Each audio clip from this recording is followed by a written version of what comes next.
We shall now have a moment of silence, meditation, and prayers.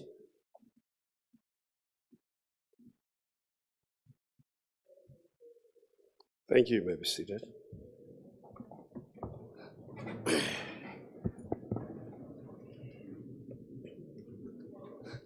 Good morning, honorable members.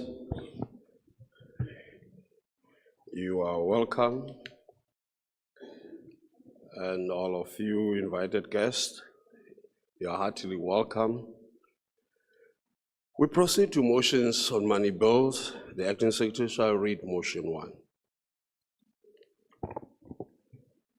That the second reading debate on the appropriation bill, B3 of 2025, be continued. Vote 5, health. The vote before the House is vote 5, health. The Honorable MEC Mahlatsi may now address the House.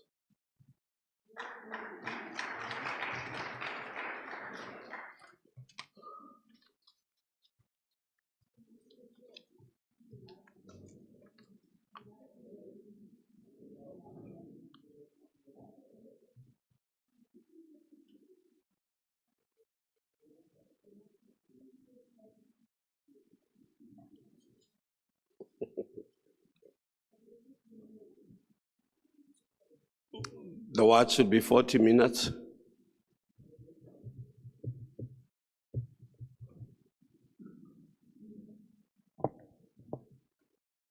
Thank you. You may start.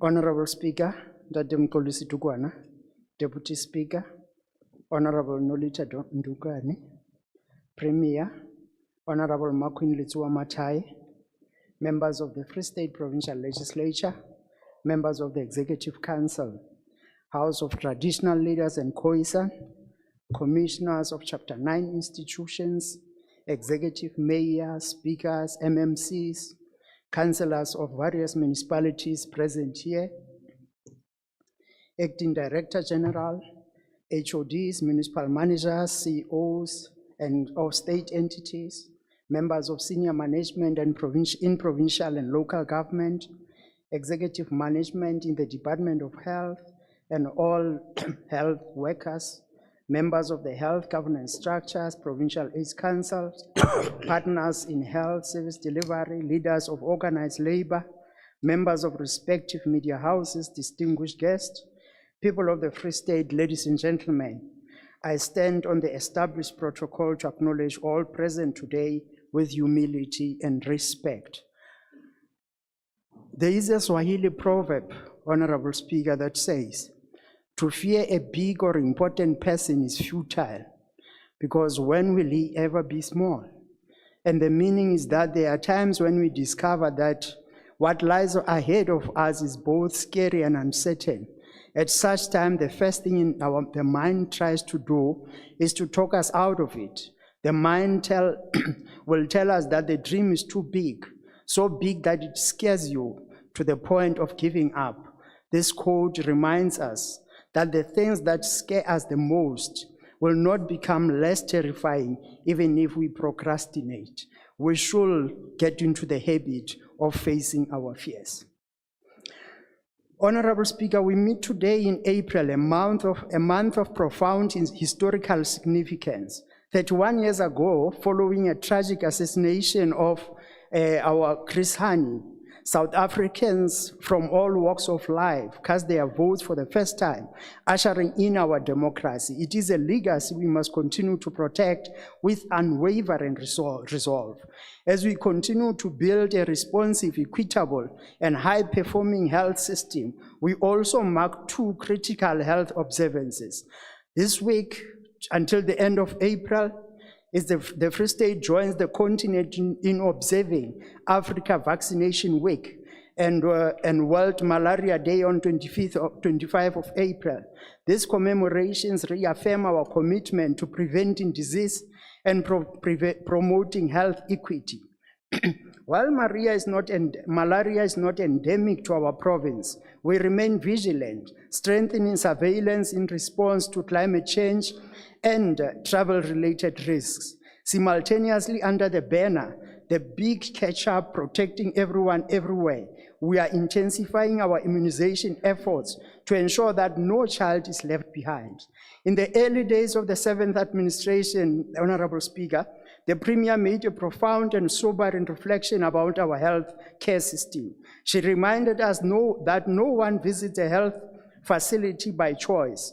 People go because they are unwell and often have no other option. This truth places an immense responsibility on all of us. Our facilities must not only provide clinical care, but also be spaces of dignity, empathy, and hope. Yes, we face many challenges, but they are not insurmountable. Our collective quest as the health family in the Free State is to ensure that every resident goes about their daily life with the assurance that should they require healthcare services, those services will be available on demand, an appropriate level of care, reliable, and of a quality that is both acceptable and assured by recognized quality assurance bodies. We must deliver health care, Honorable Speaker, that not only heals but also supports the economic growth of our province by safeguarding the well-being of our greatest asset, which is our people. Because, Honorable Speaker, the Free State without Free Staters will just be a land that is lying fallow. And it is our people who give the province its soul, its energy, and its future. Over the past few months, we have elevated the conversation beyond just health to include wellness in its fullest sense. This shift is rooted in our awareness of the evolving nature of society and generational values. We are transitioning from an era where instructions were followed without questions, where our parents will say no and we simply accepted that, to an era where our children rightly and always ask why and expect thoughtful, informed answers. This new dynamic calls for a new kind of leadership, one that is empathetic, informed, and responsive.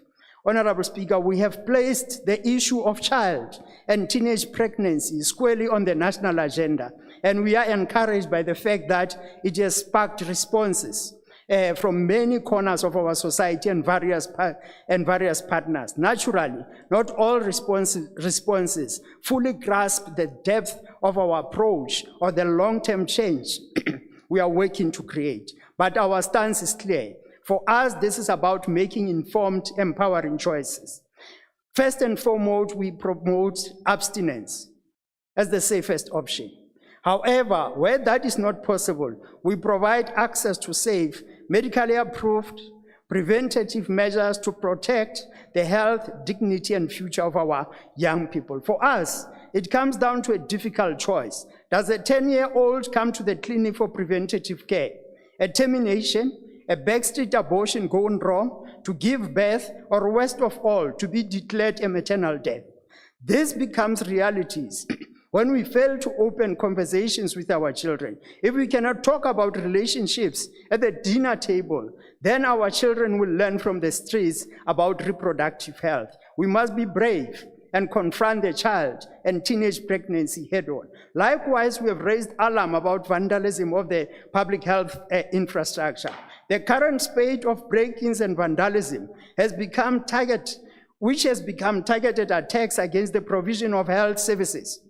Small pieces are stolen, but the destruction left behind is enormous. This points to a market that these unscrupulous scrap metal dealers must be held accountable. We cannot allow our facilities to be stripped of their ability to serve our people and appeal to communities to take ownership and guard our public properties. One major lesson from the past year is the rising demand for eye care services. Our cataract surgery waiting list is already stretches to 2028.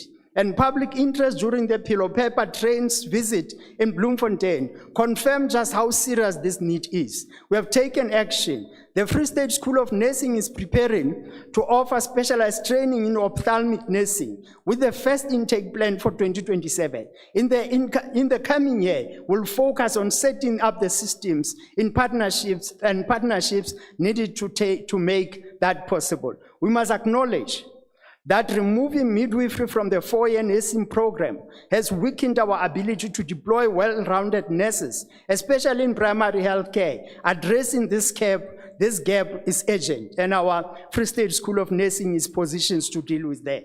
We have also approached by private general practitioners who want to make use of underutilized sections of our facilities, such as Sinorita and Tlabati.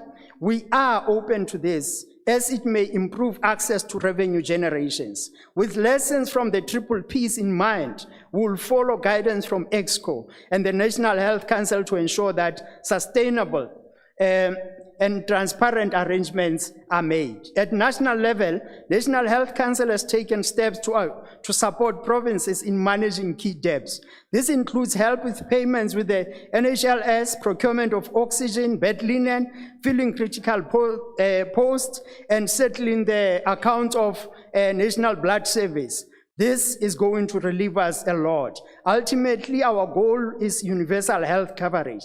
We must ensure no one in the Free State is pushed to poverty due to out-of-pocket medical costs or for the poorer sectors of our communities being able to access the quality health care they need. The National Health Insurance is our path forward to protect our people and keep the health system strong. Honorable Speaker, the department has been allocated a total budget of 14.187 billion for the financial year, up from the 13.796 billion in the previous financial year. This reflects 2.84% increase, and while we welcome, it remains below the prevailing inflation rate of 5%. Honorable Speaker, the budget allocated across the department's core programs are reflected here. On administration, 406.9 million, district health services, 6.28 billion, emergency medical services, 995.8 million, provincial health services, 1.997 billion, central health services, central hospital services, 3.386 billion, health sciences and training, 322.5 million, healthcare support services, 175.7 million, health facilities management, 623.7 million. We are committed to addressing the concerns identified by the Auditor General in the previous audit cycle.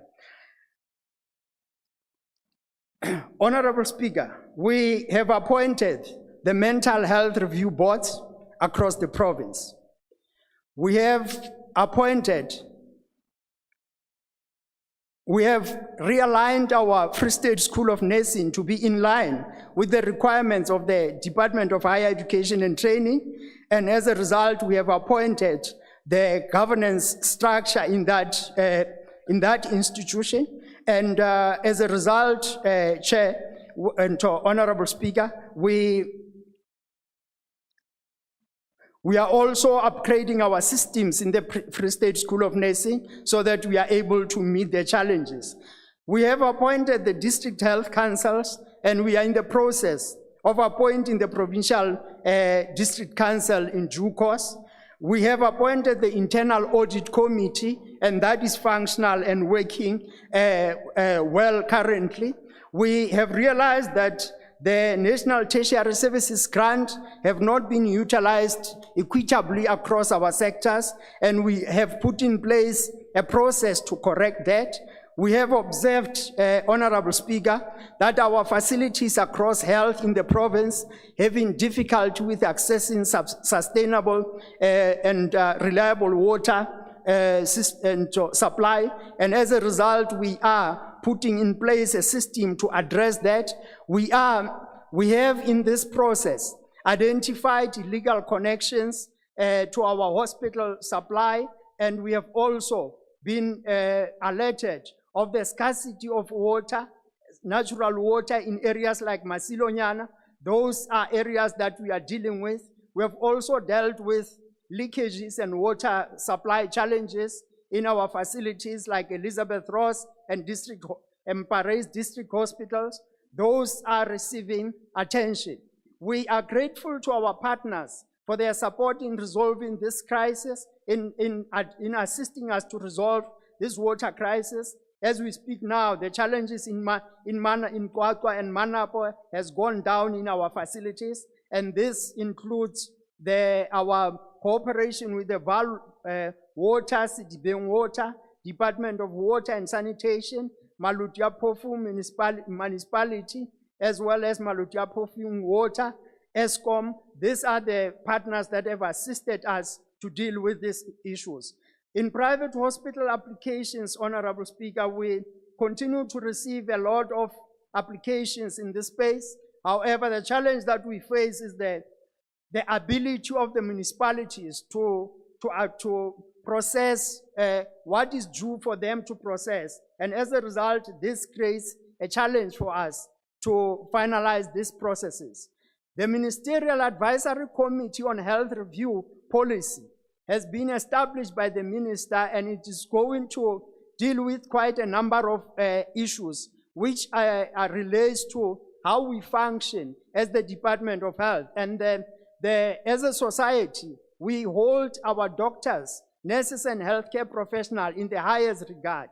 With this respect comes expectation of integrity, professionalism, and ethical conduct to uphold these values. We will closely monitor overtime payments to healthcare workers and ensure that those engaged in remunerative work outside of the public service continue to deliver full hours for what they are paid for by the state. Accountability must go hand in hand with the trust we place in our excuse me, in our health professionals. The committee will also review the remunerative work outside of the public service with the aim of strengthening oversight and ensuring compliance. Additionally, the committee will assess the implementation of occupational specific dispensation and the community service program, which is with a view of improving fairness, accountability, and sustainability. Honorable Speaker, excuse me.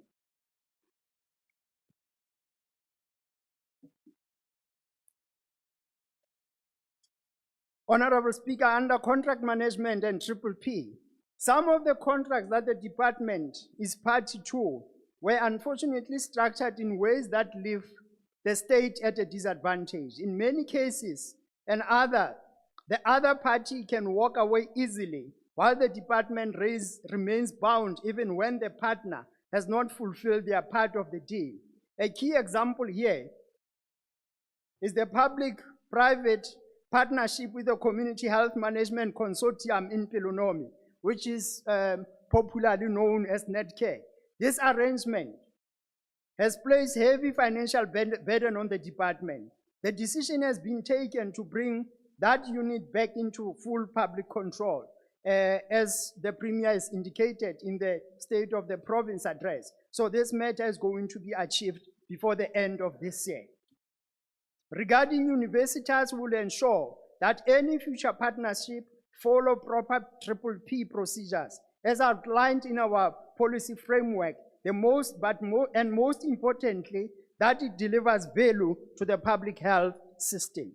Meeting with the hospital boards. We have had meetings with our hospital boards, and the issues that have been raised relates to issues that we'll deal with later in the speech. We have met with organized labor, and the issues that have been raised in both meetings were constructive and collegial, and bilateral engagements have continued where needed. We are building a long-term solution-focused relationship with organized labor. While our primary focus is on service delivery and theirs is on protecting the interests of their members, we are united in our belief that the provision of quality service to the public is essential for both sides to thrive. Recruitment of staff. The recruitment plan will prioritize both clinical and non-clinical staff based on the department's financial capacity. Key focus areas include critical skills such as doctors, midwives, paramedics, cleaners, security officers, and community health workers. COVID-19, historical COVID-19 workers, which as treasurer represented in this room, are going to be referred to as the health system support. Contract workers will be encouraged to apply for permanent posts while their skills and their competencies, both formal and informal, match the requirements. Clinics that operate 24 hours, Honorable Speaker, will continue to increase. The number of clinics that operate 24 hours a day to improve access to healthcare for communities across the province. Our long-term goal is to ensure that based on the need and available resource, every town has at least one primary healthcare facility operating 24-hour services, supported by an ambulance on standby to handle emergency referrals effectively. Honorable Speaker, our intervention in Pilonomi have resulted with quite a number of successes. We have strengthened human resource system in that facility by enforcing discipline and deadlines on improving the pace of staff appointments. A total of 116 staff have been appointed so far, 91 nurses across all categories by the end of August this financial year. We also conducted a full workforce analysis, we also conducted a full workforce analysis focusing on absenteeism, cost of replacements, and overtime. As a result, overtime payments are now processed within 2 months, down from 6. HR processes linked to appointments, payroll, and budgeting have improved significantly. Staff development support has reached 162 employees. In addition, 121 security officers were trained and have assisted in detaining intruders and supporting disciplinary processes. Under finance and supply chain management, we have improved the budgeting. We have improved budgeting and financial reporting through MTEF processes and secured stronger conditional grants allocations through the NTSG. A new SCM tracking system now offers full transparency from ordering to payments. We have cleared all payment backlogs, including accruals from 2016, and increased the availability of medical consumables. For the first time in Pilonomi, achieved 100% collection of budgeted revenue and full spending to both NTSG and equitable share. Casualty, overcrowding, and bed management. Casualties congestion worsened in Bloemfontein following the fire damage at National. In response, 29 beds at Omolemo unit, which were repurposed as an annex to National District Hospital. The reopening of this acute emergency unit at National Hospital has also eased the burden. While clinical staffing has improved, more is needed. We have also introduced a new bed management system to track bed availability across units. Honorable Speaker, the 7th administration of the Free State began its term facing deeply rooted challenges, and one of the most critical of them is the state of our infrastructure. Many of our health facilities are in urgent need of repair, modernization, requiring decisive intervention at multiple levels. Project development has stagnated over years, largely due to historic accruals that have drained available financial resources. Projects like Bitumelo and Pilonomi hospitals have been under construction for years and remain far from completion. These delays have significantly hampered service delivery. Our goal is clear. We are revitalizing our infrastructure unit to improve planning, execution, and contract management. In the months ahead, we will strengthen this capacity to ensure that projects are delivered on time and within budget. We have also begun verifying high-value accruals, previously estimated at around 500 million. Early indications suggest that the actual figure may be lower, and once the verification is complete, this will be certified. Once this process is finalized, we will launch a dedicated infrastructure maintenance campaign and at transforming both condition of our facility and the way our infrastructure team operates. This will be a key step towards restoring dignity, quality of our public health facility.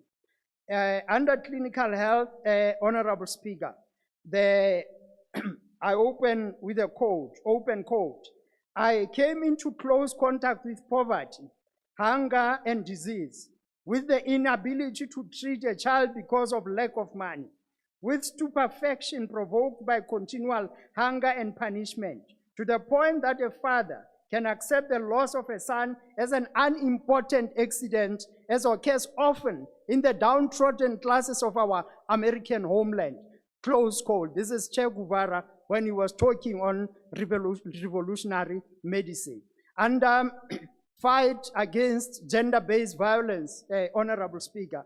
We have been part of the event that opened the Tutuzela Care Center at Elizabeth Ross in Kwatwa, which marks the 66th facility in the country and the 5th in the province. And we are really honored to be part of that, and we believe these centers will play a critical role in restoring the dignity and providing holistic support to survivors who are committed to turning the tide against GBV.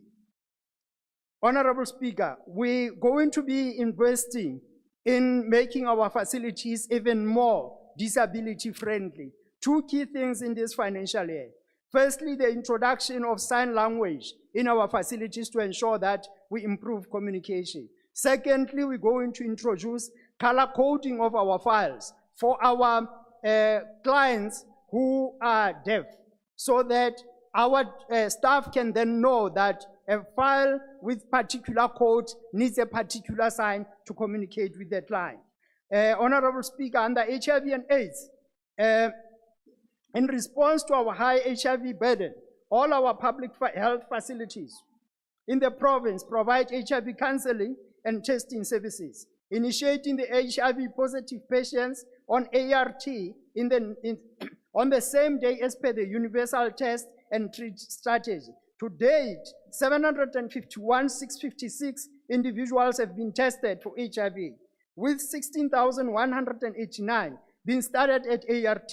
The province employs a combination prevention strategies, including voluntary male circumcision, distribution of 50,619,400 male condoms, 694,700 female condoms, and we provide PrEP and health education in all our facilities. Under tuberculosis, poverty, socioeconomic inequalities, and limited access to care drive TB burden in the Free State. The province implemented 1990 strategy to improve TB detection and treatment, achieving 94.8% TB screening, 92.8% of confirmed TB cases started on treatment, and 73% treatment success rate. Under mother and child, on health promotion, Honorable Speaker,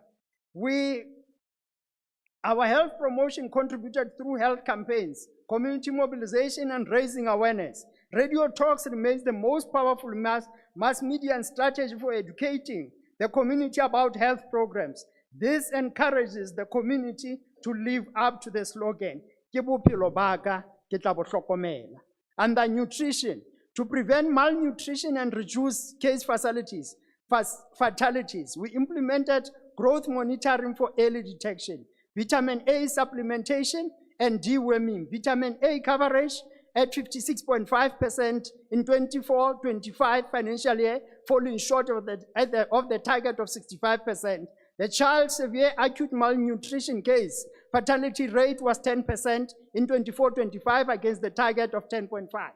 Under women's health, we collaborated with higher learning institutions to prevent teenage pregnancy among the first-year students. This is part of our campaign. Under child and youth, the province maintained implementation of comic recommendations to reduce child mortality, achieving a target of 2.4% under 5 mortality rate. Expanded program on immunization. The department prioritized immunization as a cost-effective public health intervention, launching a catch-up drive and community mobilization through radio talks. So all districts receive training and reaching every child strategy to improve coverage. Integrated school health program. The HPV campaign was conducted where grade 5 girls receive HPV vaccine with the consent of their parents. The long-term goal is to improve women's health by reducing morbidity, mortality associated with the cancer of the cervix. Focus areas for the next financial year, 25-26. Strengthening implementation of child survival strategies. Catch-up drives will be conducted in early childhood development centers. Non-communicable diseases. Early detection of NCDs is crucial in the primary healthcare level to prevent complications and ensure that those who are eligible are promptly initiated on treatment in the 24-25 financial year. The department aims to improve access to orthotics and prosthetics for the Free State community. In 2024, it exceeded the target by issuing 81.7 of medical orthotic services, supporting body movement, surpassing 78% target. To strengthen mental health care, the department is expanding care through the phased implementation of mental health grant. By the third quarter 24-25, we had appointed 10 mental health professionals on contract to support primary health care. Under Smile Week, Honorable Speaker, we are profoundly impactful. Smile Week is a profoundly impactful campaign which is done with partners. Key to those partners is the Smile Week, as well as the Vodacom and other sponsors. And the renal program, 2023, Universitas Academic Hospital performed renal transplant, and we are here to report that the progress and the prognosis there is still doing well, and we're increasing our renal program. In orthopedics, we experienced quite a number of backlogs in this space, but we are happy to announce that there is a plan to deal with that, and we had operation campaigns which reduced the number. And in advanced health technologies, Honorable Speaker, someday, therefore, medicine will have to convert. This is an open quote, apologies. Someday, therefore, medicine will have to convert itself into a science that serves to prevent diseases and orients the public towards carrying out its medical duties. Medicine without any intervention. Medicine should not only intervene in cases of extreme urgency to perform surgery or something else which lies outside the skill of the people of the new society we are creating. And again, this is a close quote from Che Guevara. On national health insurance, the implementation of NHI is well underway in the Free State, with Thabo Mfutsanyana designated as a provincial pilot site.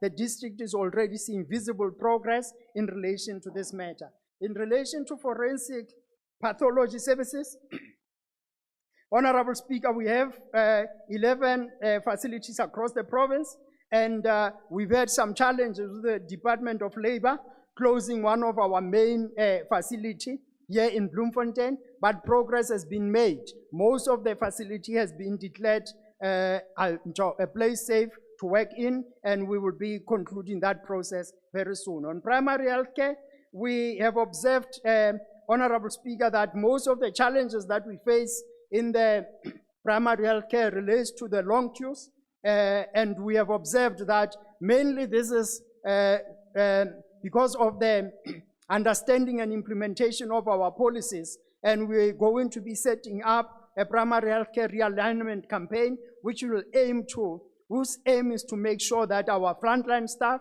fully understand the existing policies, and we are convinced that that is going to address the problems that we have. Under emergency medical services, Honorable Speaker, we continue to have 152 operational ambulances across the province, and the challenge that we have is that we have 15 towns which still do not have ambulances, and we do have vehicles. Unfortunately, we do not have staff. We need at least 280 staff members to be able to operate the 52 ambulances that we have which do not have staff. So we're engaging with Treasury in relation to that, so that we can see what is it that can be done.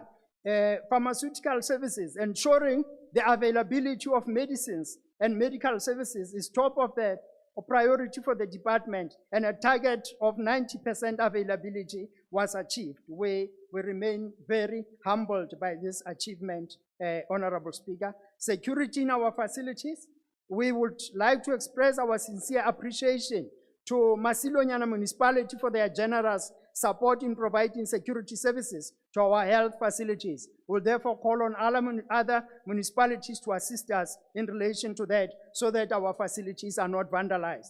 Internally, we continue to make strides to ensure that we appoint enough security, but given the current challenges, that is not possible. Under digital health, we are in the process of implementing a system called Hospital Management System, which would ensure that all our patient files are digitized. In our clinics, we have a system called eImpilo, and this system is going to also assist us in digitizing our patient records.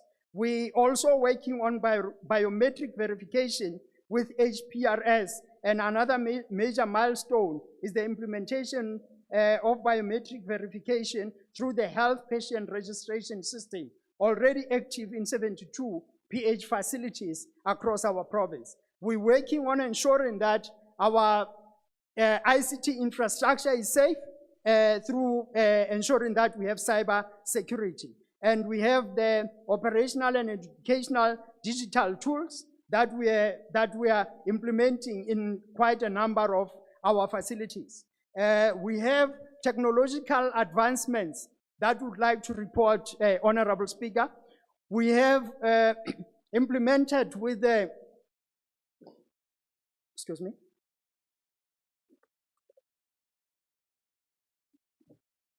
With the cooperation of the University of the Free State, we have put in place a system that is able to analyze a child and the mother at birth to detect the body, the composition of the body, and be able to anticipate which diseases we need to work in preventing in future. So we have that system already working with us. We have implemented the system of nuclear medicine, Honorable Speaker.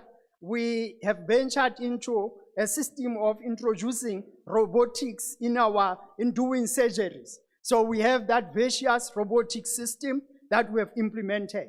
And we're working on ensuring that our outreach services, Honorable Speaker, that our specialists are not only based in Bloemfontein and in Universitas Hospital, to be precise. We're working to ensure that our specialists do outreach to all the far-flung areas of our province, and this is intended to reduce the number of patients that are transported to Bloemfontein on a daily basis. Honorable Speaker, under quality assurance, in Fezile Dabi, we have 100% of our inspected hospitals certified.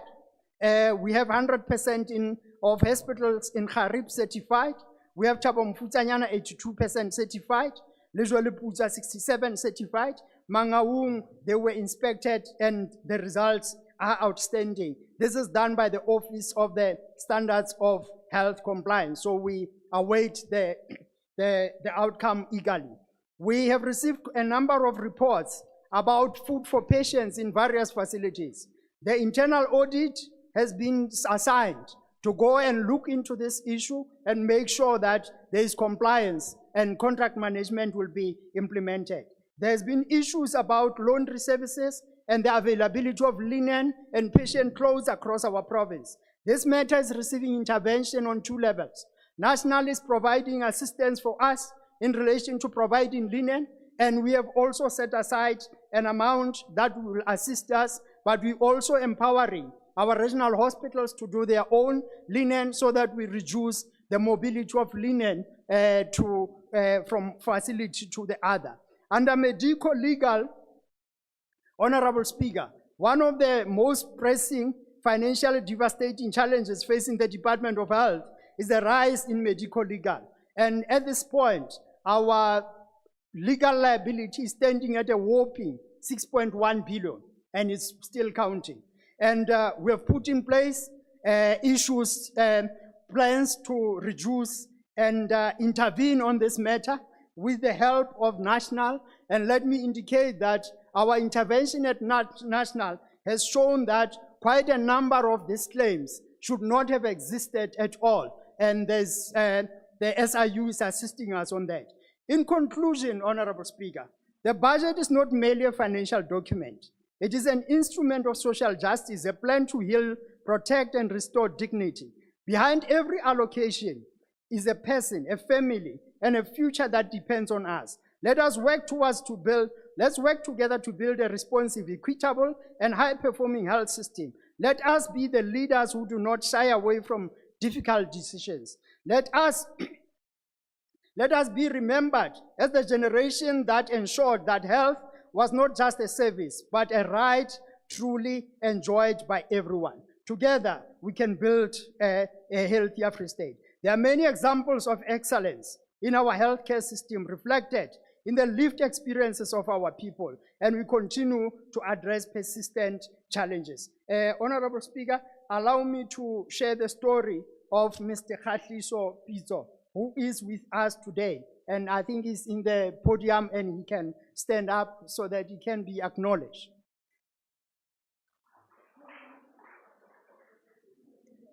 Early this year, I began having, these are his words. Early this year, I began having severe headaches and lost mobility on my left side. Initially, my doctor suspected a stroke.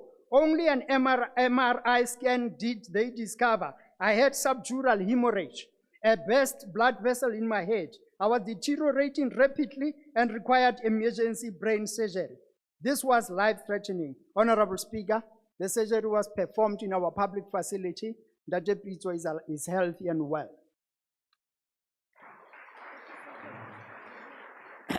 On the 9th April, we celebrated a major medical milestone, nuclear medicine. Mr. Mochato David Mukwena from Bethlehem is joining us. He's one of our first recipients of nuclear medicine.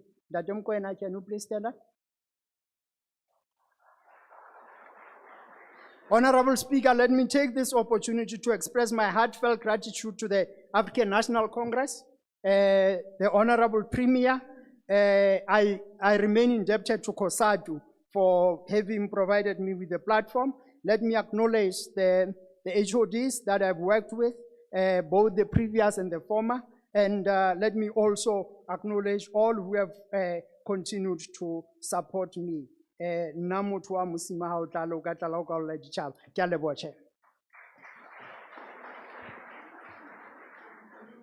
Thank you. We'll now continue with the debate. Ndade Khwabane.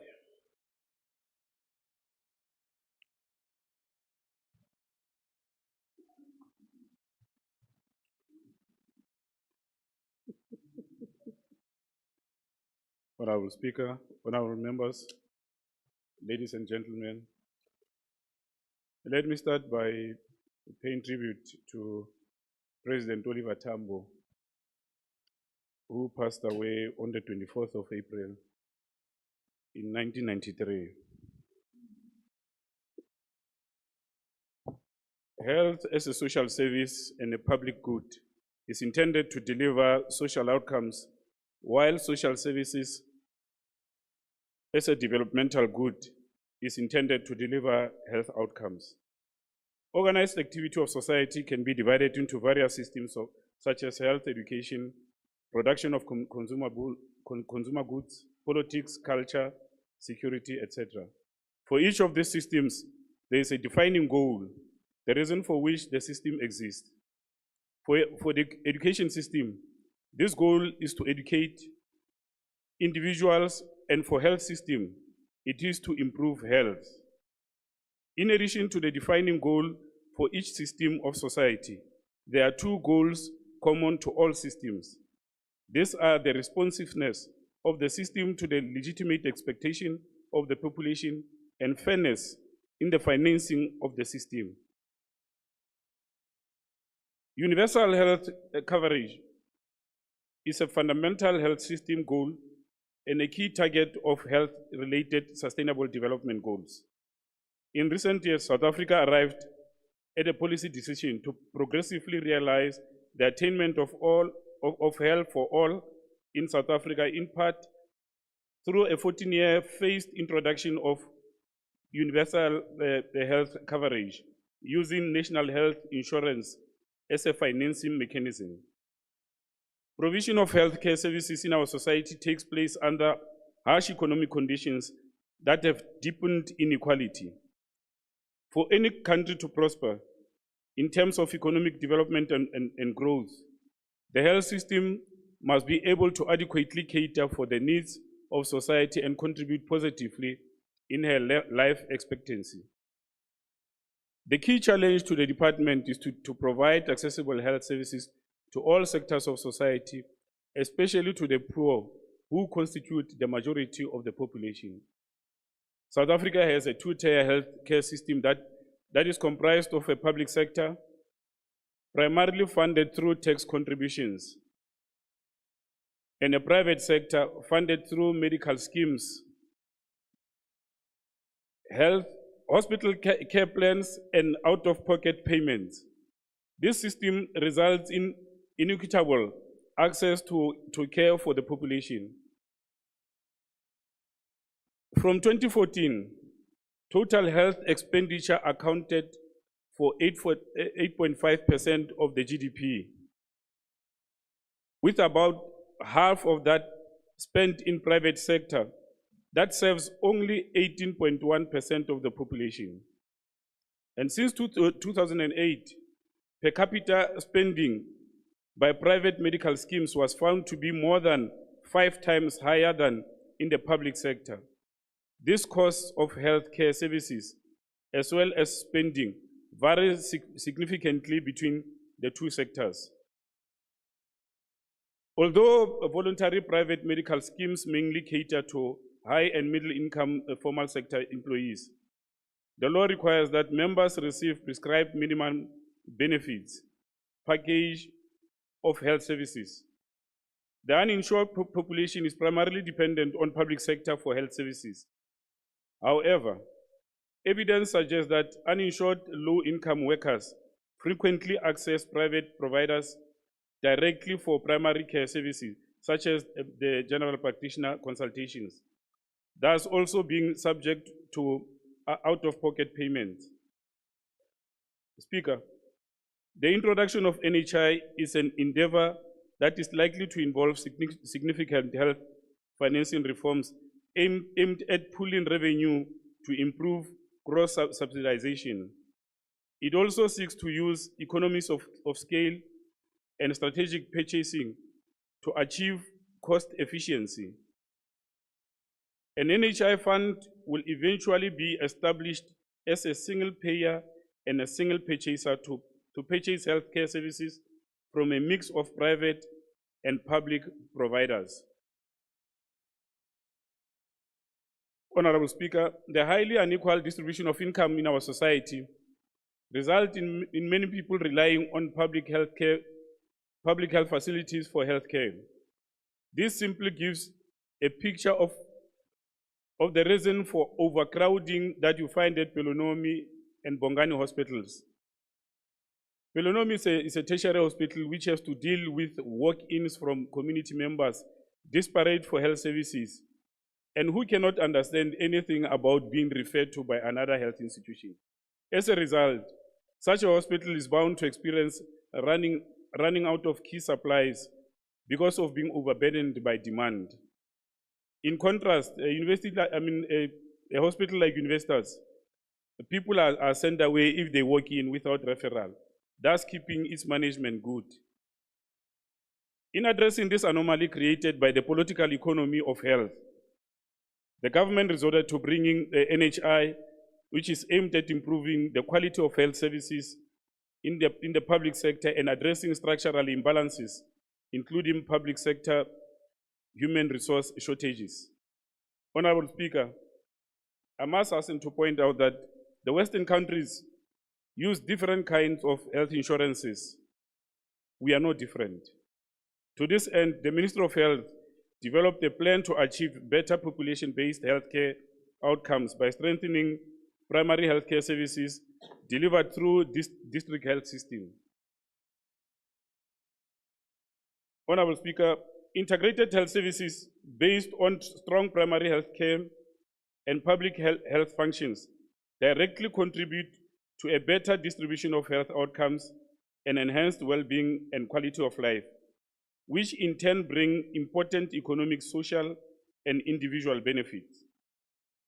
Integrated care contribute to improved access to services, fewer unnecessary hospitalizations and readmissions, better adherence to treatment, increased patient satisfaction, health literacy and self-care, job satisfaction for health workers, and overall improved health outcomes. There is also a growing evidence of effectiveness of integrated health using a metric system model guided by a policy directive in the health department known as a Health Systems Government and Accountability Model. This is a strategic response to integrating health services at the 3 levels of care to deliver performance culture that will enhance a performing and results-driven Free State Health Department. Integrated health must ensure that key principles of primary health care are implemented in a coordinated manner. Community participation is important using retired health professionals to back up home-based care. That army of retired professionals is necessary for effective health care. Honorable Speaker, remember that as a country, we started exporting healthcare professionals from the 1960s, when many countries of Africa were getting their independence. They sourced the healthcare professionals, especially nurses, from South Africa.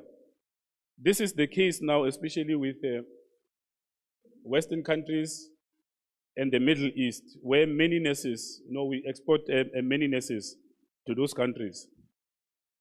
Lastly, Honorable Speaker, traditional medicine has been the cornerstone of the healthcare system of some countries. One would imagine countries like India and China, whose healthcare system was based on traditional medicine, developed from traditional medicine. We need to promote our indigenous knowledge systems to enhance economic growth. The department must ensure strengthening and support to provincial, district, and local structures of traditional health practitioners. This could include coordination, prioritization of traditional medicine research in liaison with universities and other research institutes. I thank you.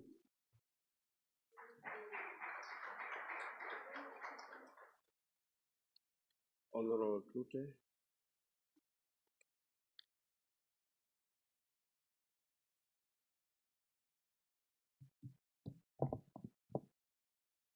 Thank you, Speaker. Maybe just a reminder that losing is not the same as exporting and vice versa.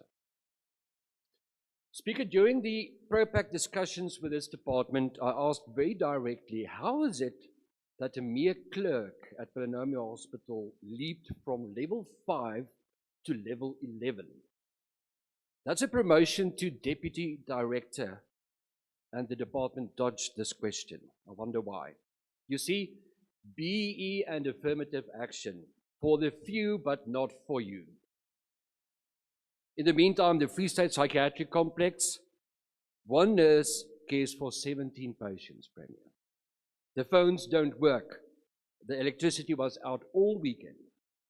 And I've just received very disturbing reports that patients are being tied under the bed, likely due to a lack of proper restraints. That's not healthcare with dignity, empathy, and hope, Speaker. And every year, clinics run out of medicine this time of year, at the end of the financial year, because apparently there is no money. At the National Hospital, broken asbestos remain exposed just 200 meters away from homes, and it's a health hazard right on our doorstep. Speaker, this is not nitpicking. These are real experiences of our people. It's no surprise that medico-legal claims costs are so high in EC. Yet 80 million rand is being spent this year alone on Cuban doctors and our students in Cuba. Now, why? Because the department continues its obsession with Cuba, idolizing figures like Fidel Castro and Dr. Che Guevara. Speaker, I dare ANC members sitting here today to read what Che Guevara actually wrote about black people in his 1954 motorcycle diaries. I will not repeat it here, even though I'm protected on this podium, because it's simply too disgusting. And yet this is the man your party chooses to honor. We even have a clinic named after him. It was Nietzsche who said, when fighting monsters, see to it that in the process you do not become a monster yourself. Speaker, this is exactly what happened. In idolizing revolutionaries, the ANC has adopted their worst traits: arrogance, cruelty, and total disregard for human dignity. Now, currently, the ANC's addiction to empty ideology is costing lives. Not even NHI will be able to fix that. Speaker, we need accountability, compassion, and competence. This department is very far from reaching that. Thank you. Honorable Member Foko.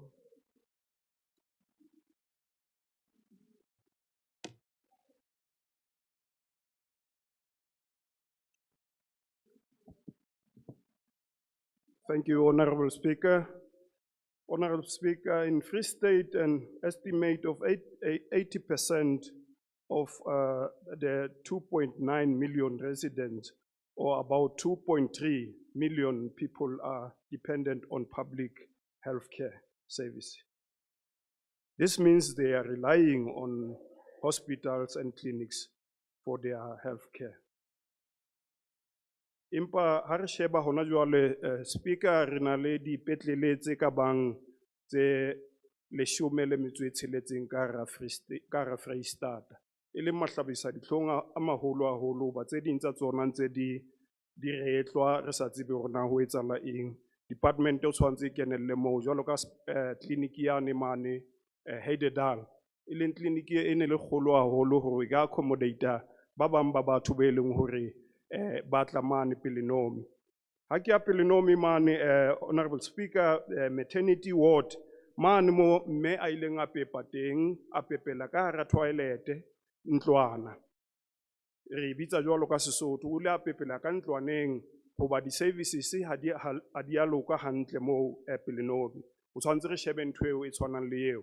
Hape ha re potela ka mane, ska nna ra kena ka lemating lane le leholo la casualty, re fetele ka mane ka morao le sheba mahlabisa dihlong a jwalo a privacy.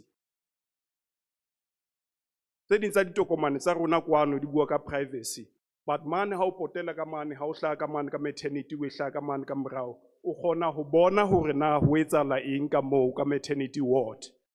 E le mahlabisa dihlong a maholo, empa re bua ka hore o tshwantse re hlokomele tjhaba sena se futsanehileng, empa re a se pepesa mane dipetlele tsa rona haholo hospital yane bitswang Pelenomi.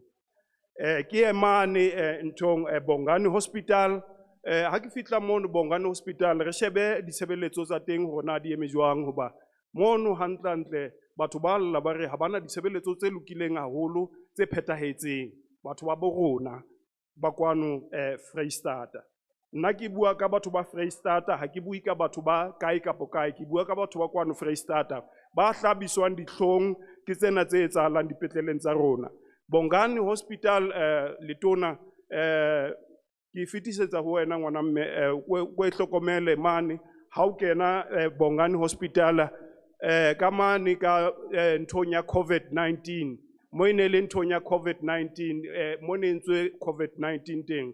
Re na le di-ward mo, re na le dibethe mo, tso tshwantseng di-facilities tseo di sebediswe, di kene tshebetsong, empa ha di sebetse, hobane ho sometse le jwang mo pela menyako mo, ha di sebediswe di-facilities tseo. Jwale ke Honorable Member, you may have your seat. O ka dula fatshe more. You know this. Yes, Honourable Speaker, on a point of order, we must show the Honourable Falco respect. The Honourable Premier and members of the Executive Council are laughing, making jokes while he's busy giving a very important speech dealing with important issues that affect our people in the Free State. Of order, sit down, please. That is not for you to determine, Honorable Premier. Please restrain yourself. Do not disrupt any speaker while the speaker is on the podium. Your time is up, sir. Thank you. Ke a leboha, Speaker.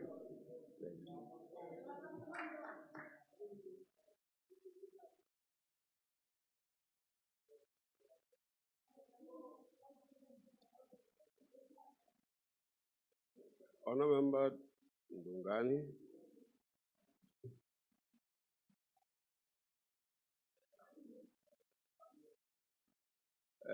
Honourable members,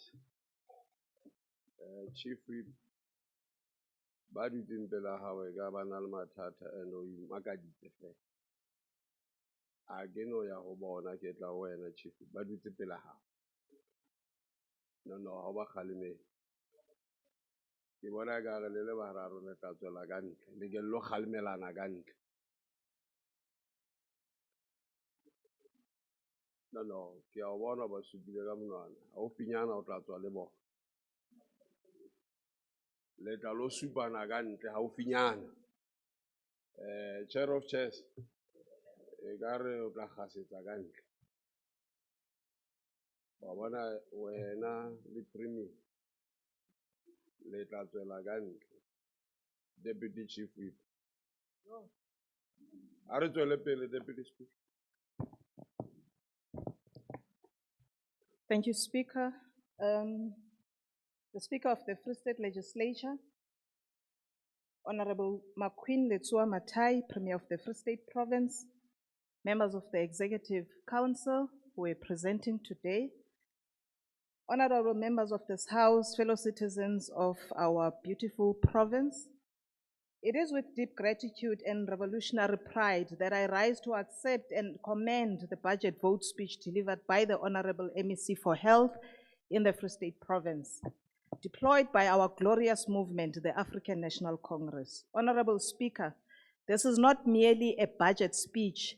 It is a declaration of unwavering commitment to the health and dignity of our people, a blueprint for progressive governance, a living embodiment of the Freedom Charter's call that a preventive health scheme shall be run by the state. Perhaps it is imperative that we speak with clarity right from the beginning, that health is not just the absence of illness. As the ANC, we understand health as both a social and economic right. As Comrade Nelson Mandela reminded us, health cannot be a question of income. It is a fundamental human right. The budget and vision presented today reaffirms this historic obligation. On advancing wellness, not just treating illness, honorable members, we welcome the shift from a narrow conception of health towards a broader paradigm of wellness. This is a transformative step in a society still reeling from the long-term effects of colonial dispossession and apartheid health disparities. The wellness agenda acknowledges that true health requires more than pills and hospitals. It demands nutrition, safety, education, and dignity. The department's focus on child and teenage pregnancy with interventions that balance informed choice and abstinence. It aligns with our ANC-led government's commitment to empower the girl child. The revival of campus-based awareness and contraceptive programs is not only pragmatic, but also revolutionary. It places young people at the center of their own futures.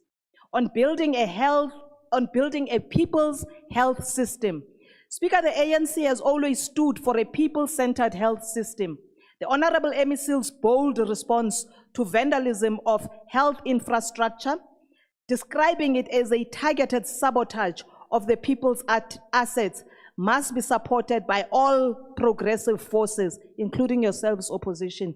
Let it be known that an attack on a clinic is an attack on our communities, our movement, and on the future of the poor and the working class. We therefore call for a vigilant community mobilization, firm law enforcement, and urgent regulation of the scrap metal economy, which too enables this destruction. We must defend our clinics like we defend our homes. On strengthening the front lines, the outreach and the primary health care, the outreach program that extends specialist services from Universitas Hospital to all regional hospitals is a masterstroke of equity.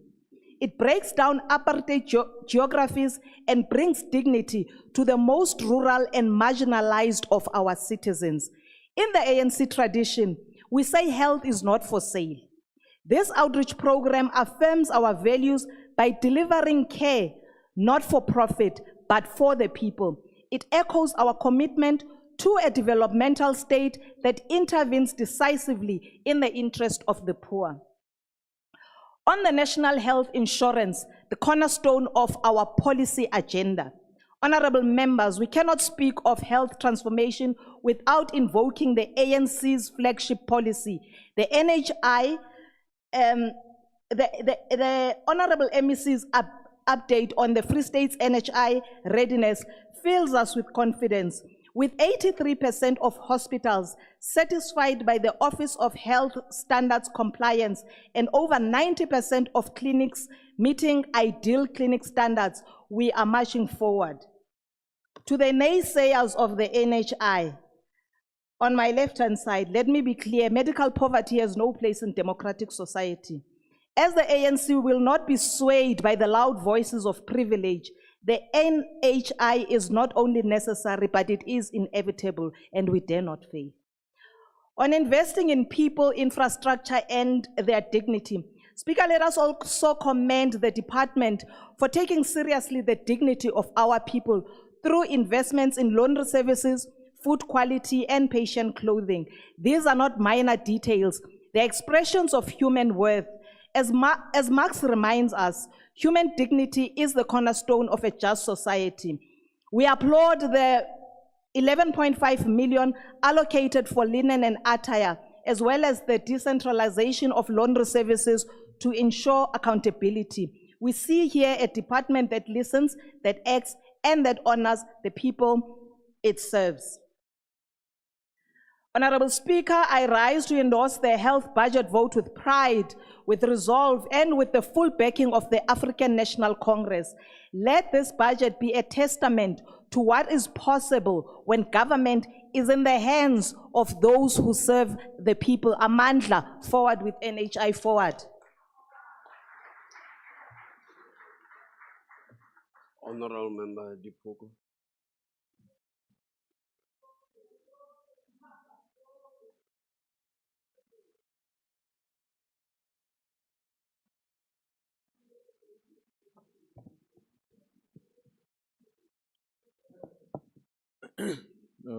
Thank you very much, Speaker. Greetings to the EFF leadership. Marena Tenkwano le Sitjhaba sohle sa Freistata. Because of stampede, Speaker, se re se bona mona mafung a mangata ke motho wa Bloemfontein mona ka South Park ka mo a go loka bo Saterdag. Batho ba bangata ba na lo lahlela mafung. Tholo o joine funeral e batlang e le wrong ka phoso. Jwale ka o lahlehile o ya mo o lo etsa ntho o sa lo e plana o lo etsa in mourning the loss of a loved one. And so some people end up crying in wrong funerals, Speaker. And I'll give relevance to what I'm saying later on in my budget, in my debate. So ANC, every day batla mona, Speaker, batlo kopa tekanyetso ya ditjhelete. Ha o ya o lo sheba service delivery, mathata MEC. Ha o ba botsa molato keng, no ha rena tjhelete. Yet they are here every day. Ba i votela go ba fuwe tjhelete. So, ki rongwa ke mokgatlo ona wa Economic Freedom Fighters, re tlo e raya tekanyetso ena, re ema kgahlano le yona. And why we do it is because MEC una le litigations tse kana ka 470. O jwalo o khasetsa khoto ke nana le wena o tla ba ya 490. O bapalla khoto jwalo. All of them di cost something like 4.19 billion. And that's very dangerous. It means go fa tšhelete o lo e fa batho ba bang ba lo emela ntho o patale ka ka le tšhelete tse re sa di tsebeng because one, you don't have personnel to discharge this responsibility go fileng yona.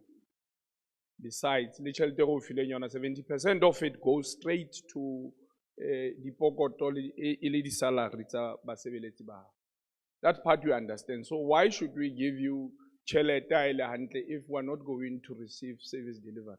Because you can't afford medical consumables, you can't afford anything. I'll make an example. Tamaoye Free State School of Nursing a swimming pool, a mere swimming pool. It's a build for the past 5 years or so. I don't know what's the problem with that swimming pool. Ask anyone here, you can even establish it yourself. Otamaye olokopa ambulance. Something like 10 minutes. You can turn around time ya ambulance in your own system. So hi banning o tlo kopa tšhelete go rona bo batla support ya EFF. O tshwana le batho ba ne ba latlhileng ka South Park o lla mokgotlhaneng o se le ngwaneso. You are crying at a very wrong funeral.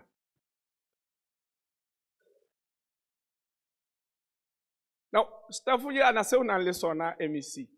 Ha le na le nako wena le mo premier wa hao.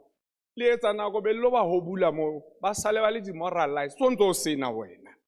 And now that creates a remaining staff e batlang e le beaters. Ba sebetsa under pressure ngwe tsosa. I was not surprised ha kutlwa a 15-year-old ko pele no mo papetse ka thabeneng. Wa tseba gitse Darcy ke mo khalmetse.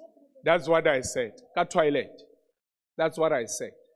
I said Darcy because I've been complaining about maternity section. It's because you don't have personnel.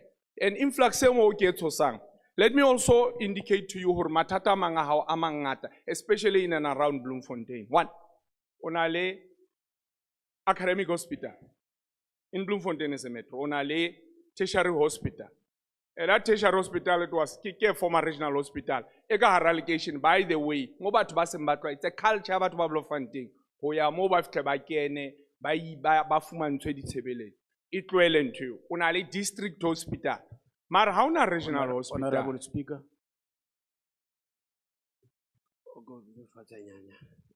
Honorable member. Thank you, Honorable Speaker.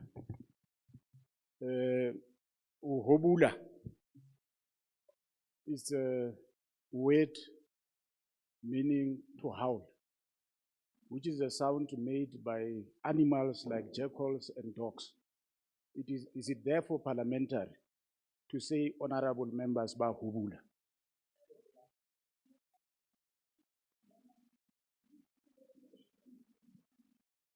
The context used is also a problem that we need to reflect when we determine whether a statement or a word used is actually not parliamentary. And in this case, I think the member meant literally the meaning of the word, which is insulting, and it should not be used in the House. Honourable member, withdraw that word, please. For sake of progress, Speaker, I will draw that to it. But such questions, Thank you very much, Speaker. Ntongwe kwatisan Speaker. Kiena ike hlalosang yena hore ha rena a regional hospital. What was supposed to be a regional hospital is now meant to be a tertiary hospital. And its positioning, geographical position is very dangerous. And as such, Pelonomi will forever experience this, what is experiencing every day.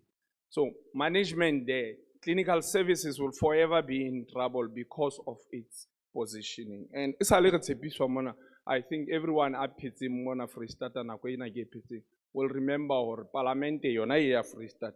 Khale ba tshepisa hospital mane Bella Vista. Le ona tjena ha ona nix e hlahile.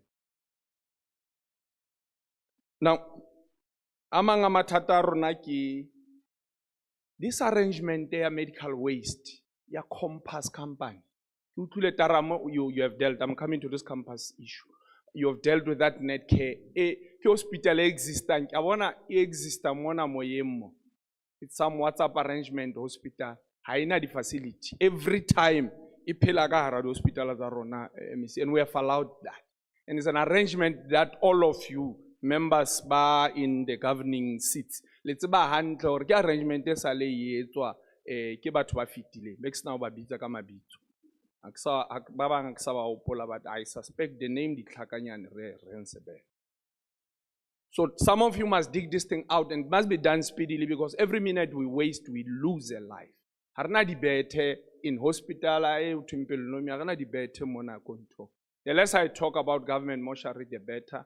Ke a utlwa ho thu o tsweletse mare batho ba gona ntse sena mo ba teng mo ile gore go kgona ho resolve these forensic cases MEC. So re batla o phaphamise dikauso haholo. Yani MEC PPL khatang o bua mo ka yona ke a bona e sebetsa 24 hours mohlano lona le ile lo e sheba. Ha gona re ile go lo e sheba ba kwetse di gate bosigo. We can only buy man. 24-hour service. So we acknowledge the fact that you are going to try and improve the number of the clinics to 724 hours. And I'm raising this as a case in point for you, MEC, to go check it out. Mesofi Mosoto. Clinic. 2004 has been a volunteer. 2006 Lefapala Kenya permanently. And as such, Hana pension fund. She's about to reach 60 years. She's a black person just like you and me. Banaba highly wanata tili dikiala babata papanya. Hakitibe high loho bo volunteer over how kapa this arrangement ya employment fela na uto fela kai. So we want her like anybody else atole di tlhapiso tsa high anke meja fatsi ya high hantle ka seriti. So please let's deal with that. Jwale ka mantswe a makhutsanyane economic freedom fighters, reikinya rifi, reikinya butungwaneso, tlaka ntho tse ding. Ga tseba bohlalenyana. Wena ona le tsebo mona ntho tsena tsa lefapha la bophelo bo botle. O ka tla ka budget e nang le bophelonyana, but what you are in, ba o tshweriste hands ball ka ntle. Thank you very much, Speaker.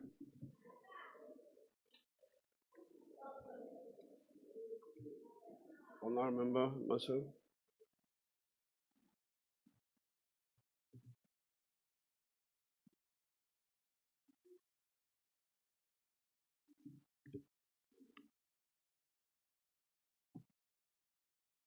Honorable Speaker, the Free State Department of Health strategic objectives and mandate is to render quality and accessible health care services to the Free State community. According to the department's values, the key determinants of relationships are accountability, responsiveness, respect, empathy, and integrity. This means that the department must foster a trustworthy, efficient, and people-centered environment. Unfortunately, this department has only managed to further entrench suffering, indignity, and distrust of public medical services. In line with the delivery agreement, the government adopted an outcome-based approach to service delivery and performance management. Communities do not always experience what they have said and promised. Let me repeat again, communities do not always experience what they have been promised by this ANC-run government. And the question is, why? This can be answered by simply looking at the trend of deteriorating health services in the province and the evident lack of political will to remedy the situation. The Democratic Alliance has been inundated with complaints from residents in various parts of the province. By the number of complaints received, one is compelled to believe that the Department of Health does not implement its own commitments as envisaged in the delivery agreement. Public health care in the province is often associated with the shortages, long waiting times, poor infrastructure and clinical conditions, and limited accessibility and lack of progress in dealing with challenges of HIV and TB. Section 27 of the Constitution stipulates that 1, everyone has the right to access to health care services, including reproductive health care. 2, that the state must take reasonable legislative and other measures within its viable resources to achieve the progressive realization of each of these rights. And 3, no one may be refused emergency medical treatment. However, many residents continue to battle with healthcare services, especially from those rural communities who often have to wait long hours, even days, for emergency service due to a shortage of ambulances, a lack of patient transport services, and the long distances they need to travel when mobile clinics are unavailable. The DA asked the MEC of Health questions regarding the mobile clinics in Pumelela local municipality. The response provided by the department painted a bleak picture, exposing a dysfunctional structure, and this included 1, the Dihlaben region, originally with 4 mobile clinics, currently has got 3 mobile clinics functional. In Malutiapofung, 7 were originally operational and only 2 are still functional. In Mantsopa, 2 out of 4 are functional. In Ketwani, 1 out of 4 is still functional. In Pumelela, 2 out of 4 still functional. In Sitoto, none of the original 4 are functional. This is the reply we received some time ago from Department of Health. And I know MEC will say there has been some of the services that have been restored in this regard. But the summary reveals an alarming and critical situation. Of the 24 mobile clinics deployed to service these communities in the municipalities I've mentioned, only 10 are functioning. What does this mean for communities that need to serve or they need to be served? Closely linked to these dysfunctional mobile clinics is the number of available personnel in healthcare facilities. Considering the doctor-to-patient ratio and nurse-to-patient ratio, how many posts does the department need to fill in order to provide quality healthcare services for the people in the Free State? The Department of Health's tendency not to re-advertise and fill vacant posts is plain as a pikestaff. Our healthcare facilities need doctors, nurses, medical technologies, and other support staff to function optimally. Failure to re-advertise and fill these posts renders the department ineffective and limits the patient's access to healthcare services as stipulated in the Constitution. The program of Cuban doctors. I was waiting with anticipation to hear from the MEC. Maybe I will read the speech later. Maybe it's included somewhere, that program. The department is also losing some of the country's best specialists because it believes that they are not necessary, while private healthcare and even other provinces find their services indispensable. The program of rendering pre-hospital emergency medical services, including inter-hospital transfers, and planned patient transport has been allocated over 995 million for the 2025-26 financial year. Based on the population size of the Free State, the EMS requires 290 rostered ambulances for effective functioning. In the 2023-24 financial year, 138 ambulances were rostered on average. This means there are only 0.55 operational EMS ambulances available for every 10,000 people in the Free State. The challenge with EMS is that response time is just too long. The DA has received several complaints regarding patients that often have to wait long for responses to calls. The rostering of ambulances is greatly affected by the shortage of EMS personnel. The low operational ambulance average impacts negatively on the ambulance response times. We had an incident 2 days ago about a patient in Botshabelo, and that patient has passed away, who they called an ambulance around 8 in the morning, and the ambulance only arrived at 20 to 3 in the afternoon. I do, however, want to thank MEC Health, Ntate Mahlatsi, because I sent him a message and he responded promptly to say the manager emergency services must attend to the matter. The question is, when will the department appoint additional EMS personnel? And the MEC has also alluded to this, that some ambulances can't function because of shortage of medical EMS personnel. Now, compensation of employees. 70% of the budget allocated to the Department of Health in the compensation of employees, with the justification that this allocation is to ensure that pay progression and cost of living adjustment remain fully funded. While this is theoretically acceptable, it is essential for the department to ensure that they are compensating real workers. The Department of Health replied no to a question asked by the DA if they had recently conducted a headcount to determine if there were ghost workers. A process of verification conducted by the Fraud and Anti-Corruption discovered a total of 4 ghost workers.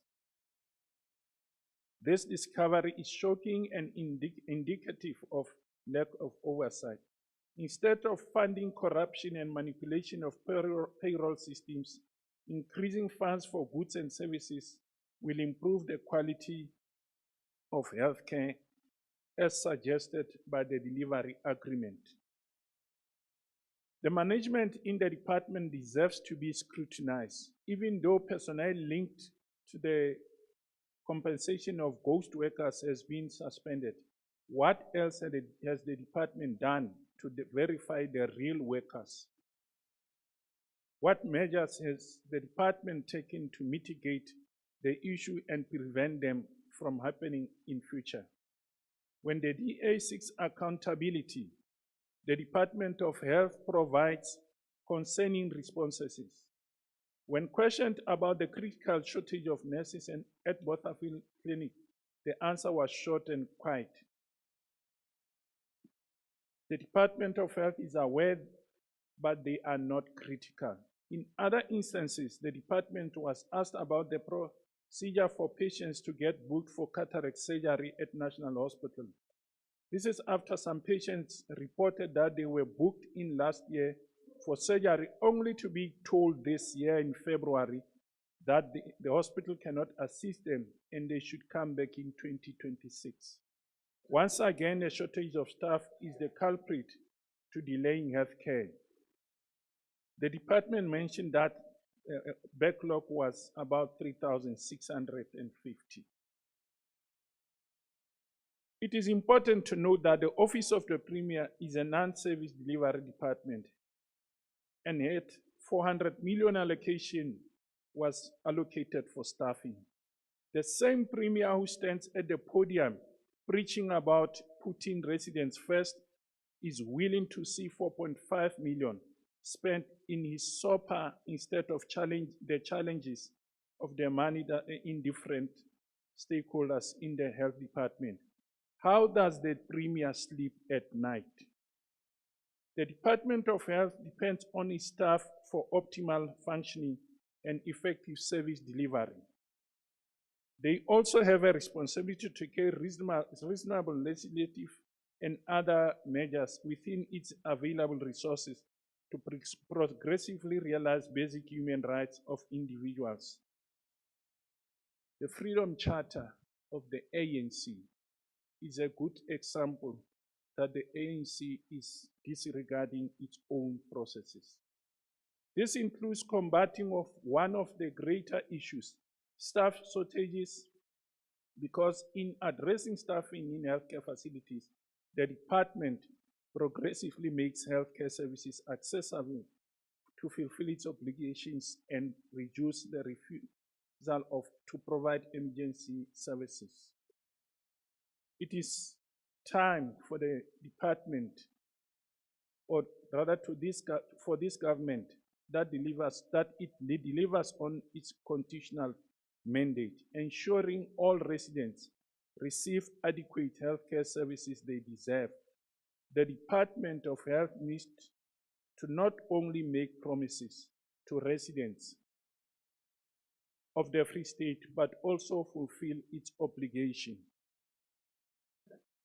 Honorable Speaker, I want to conclude with a quotation from Martin Luther King, and I quote, "The richer we have become materially, the poorer we become morally and spiritually. We have learned to fly in the air like birds and swim in the sea like fish, but we have not learned the simple art of living together as brothers." I thank you, Honorable Speaker. Thank you. Honorable Member Mbalulu.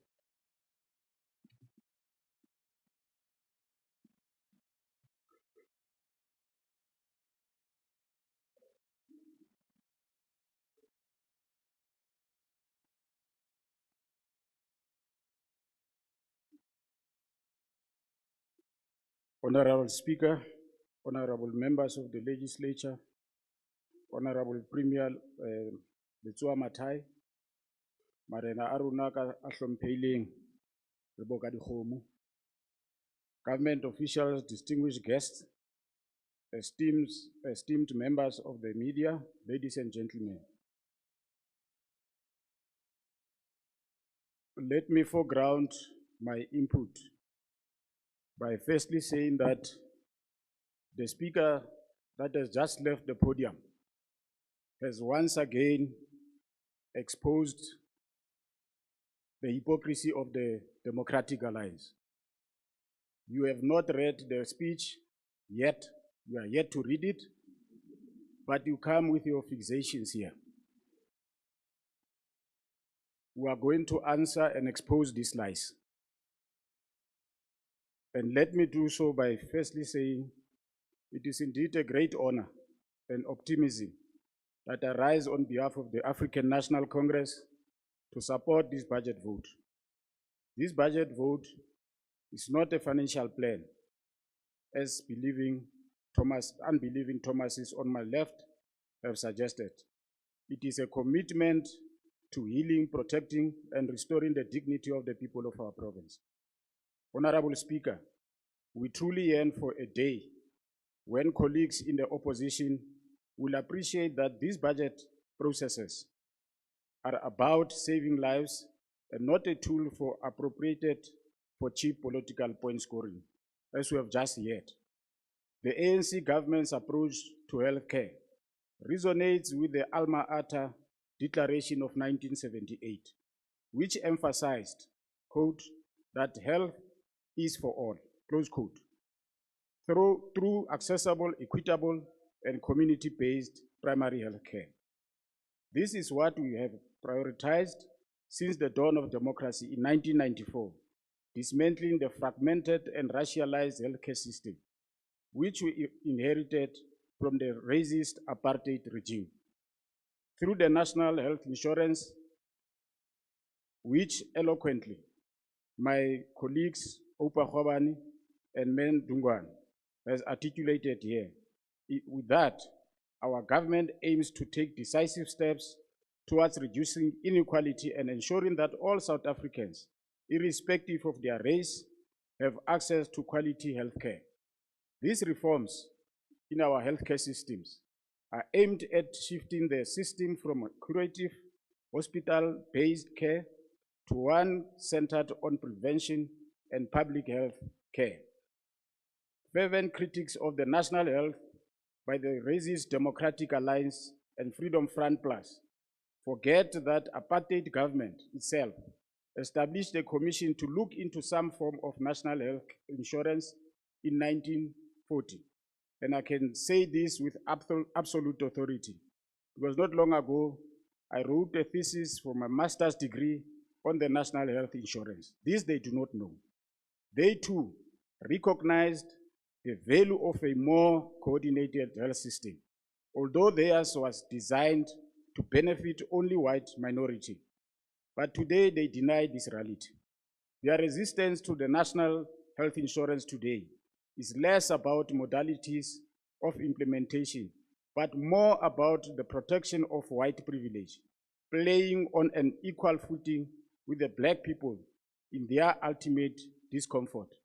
Honorable Speaker, our colleagues on the left here were lyrical about challenges in our healthcare system, most of them exaggerated and imaginary. These have just been said now by Honorable Musuyo. We understand it is not in their narrow political interest to acknowledge the remarkable strides the department has made over the past 3 decades.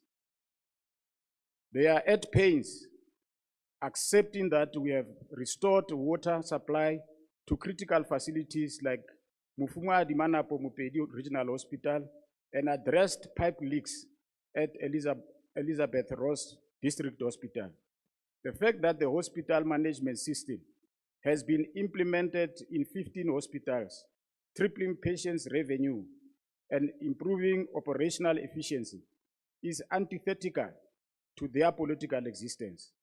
The Impilo system is enhancing continuity of care at primary healthcare facilities, and biometric verification through HPRS is reducing identity theft and improves patient tracking. We are overjoyed that the nuclear medicine and robotics in surgery, as articulated by the MEC, have been introduced at Universitas Hospital, a reality that will revolutionize cancer treatment and precision surgery. As we have seen that one of the beneficiaries amongst the audience is here with us today and a beneficiary of this system. There is no denying that our outreach programs are beginning to bring specialized care closer to communities and will reduce the burden of traveling on patients, majority of whom are poor. Honorable Speaker, it is no easy feat that over 751,000 individuals were tested for HIV, of which almost 16,200 were initiated on ARVs. The combination prevention strategies, including pre-exposure prophylaxis and condom distribution, assist in reducing the HIV burden. All these have been brought forward by the caring ANC government. We obviously did expect the opposition, particularly the Democratic Alliance, to be embittered by the fact that mortality rate of children under the age of 5 has been reduced to 2.4, and teenage pregnancy prevention programs have exceeded the target. Our immunization campaigns have successfully contained outbreaks and transitioned to the measles vaccine. But colleagues in the opposition benches will say nothing about this. We do not take for granted the fact that 152 operational ambulances are deployed across the province, and we welcome plans to expand coverage to 15 other undeserved towns. Honorable member of the DA must go and properly read the speech. Call centers are being upgraded to improve response times and the overall service delivery. Security measures have been strengthened across the province, with 461 security officers being trained and registered with SIRA. Government structures, including mental health review boards and the district health councils, have been successfully launched by the department in the province. All these achievements are the reason our colleagues on this side of the left of this August House were shouting with senseless fury and creating fiction about the performance of our government. Of course, we understand they will always try to find faults in order to maintain relevance and lubricate their presence in politics. Ka Sesotho hothwe, o batlana le mofero.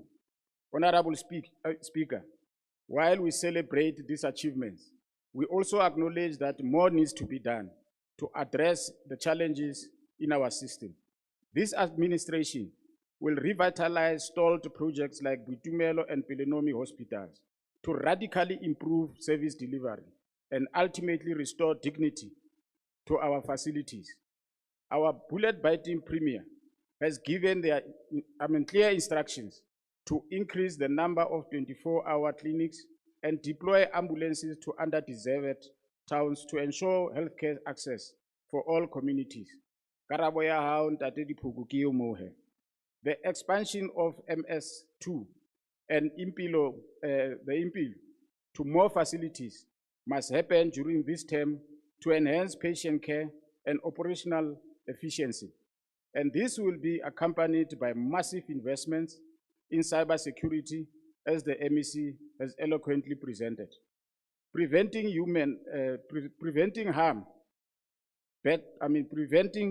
harm through better maternal and neonatal care and pursuing legal reforms to reduce unsustainable payouts must be prioritized to protect our resources and ensure justice. In conclusion, Honorable Speaker, this budget is a bold step towards building a responsive, equitable, and high-quality healthcare system. It reflects our commitment as the ruling African National Congress to dignity and care. Unlike with the apartheid government, from which colleagues in the DA and Freedom Front Plus benefited handsomely, behind every allocation in this budget is a life and a family regardless of race and class. It is indeed our hope that we shall work together to ensure that healthcare is not just a service, but a right truly enjoyed by all. I thank you.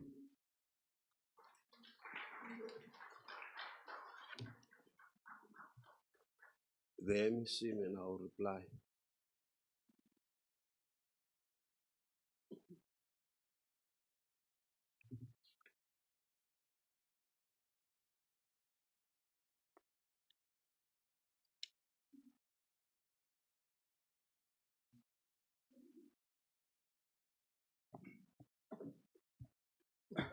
Honorable Speaker, thank you very much. If we were in another platform, Premier, I would advise that you invoice the DA, because the advice that you gave last time, they've taken it and they're using it. At least we're seeing diversity in presentation on this platform today, but you are not in that platform. Honorable Speaker, I think a number of issues have been raised here. And what is interesting is that I may need to really applaud the speakers who stood here, because they confirmed what's in the speech. So I think many really enjoy the sound of their voices. So it's great that they would like to repeat the same thing, but it being said by their voices. Some of the things I think Honorable Klute said, he asked the question in the committee, which was promptly answered. And unfortunately, he comes here and raises the same question. But I understand that he's at work, he has to do his job. So he has to come to the public platform, ask the question so that the public can hear that he asked the question. But the question was promptly answered and sufficiently in the committee, because it was clear, and that question was clarified, that there was no such appointment that was made. No such thing exists. And that clarity was provided, but I understand that the question had to be asked again. Honorable Speaker, we take this House very seriously, and the answers that we bring here are honest answers, no matter how difficult that they may be. And we're just bringing them here so that everyone can then acknowledge and appreciate that health is a serious topic. And that is why we do not subscribe to the thought that health can be commodified. Health services can never be commodified. They remain a public service, and they should remain a public service. And that is why Honorable Dungan was correct as she stood here to say NHI is our option, because we're fighting to achieve universal health care. And we cannot achieve universal health care in this kind of arrangement where we continue to perpetuate the situation whereby those who were privileged continue to be privileged. And Honorable Speaker, we can't be in this House be told who we should be friends with.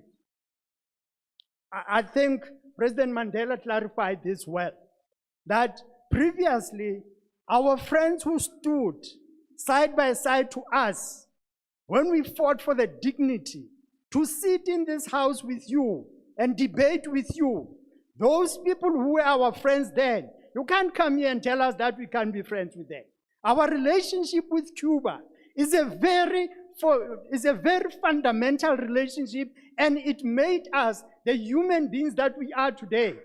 Honorable Speaker, at some point, one leader of this country told us that, but they are not humans. He said that when you look in nature, there's a lizard and a crocodile. The two look alike, but they are not the same. We fought for that. We won that right to sit in this House and debate. We cannot be told today that so and so cannot be your friends. So our relationship with Cuba is a political relationship, and it will stay that day. Of course, the material conditions will dictate at which level we deal with that matter. And Honorable Speaker, our relationship with Cuba continues.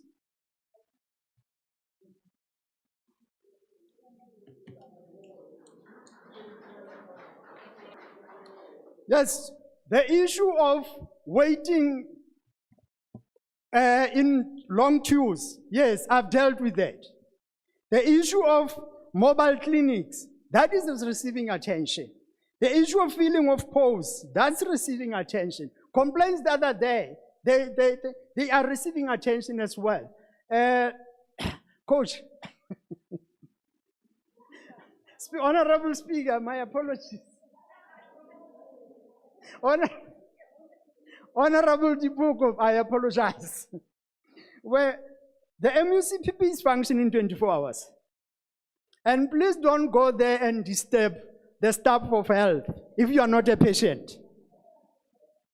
You are not sick.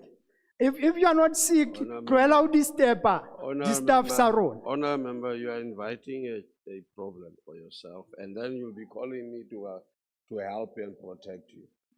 Do not address the member directly. You will then solicit a response. Please continue. Honorable Speaker, the notion of one ward, one ambulance is our ultimate objective. And we will still working to achieve that.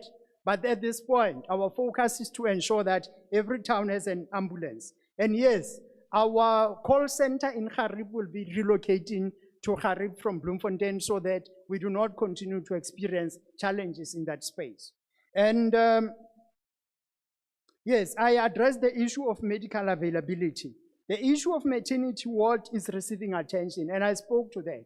And I also indicated that the PPP in Pelonomi, the provincial government has a particular decision about it, which was directed by the Premier. And once that is achieved, it will be upon us as the Department of Health to manage that facility and make sure that what is maternity, what the situation in maternity is managed. Yes, the issue of shortage of staff that has been dealt with. The verification process, that process is going to be continuing. And Honorable Speaker, as I'm about to conclude, we're doing our best as the Department of Health, mandated by the manifesto of the African National Congress, that we should invest in our people.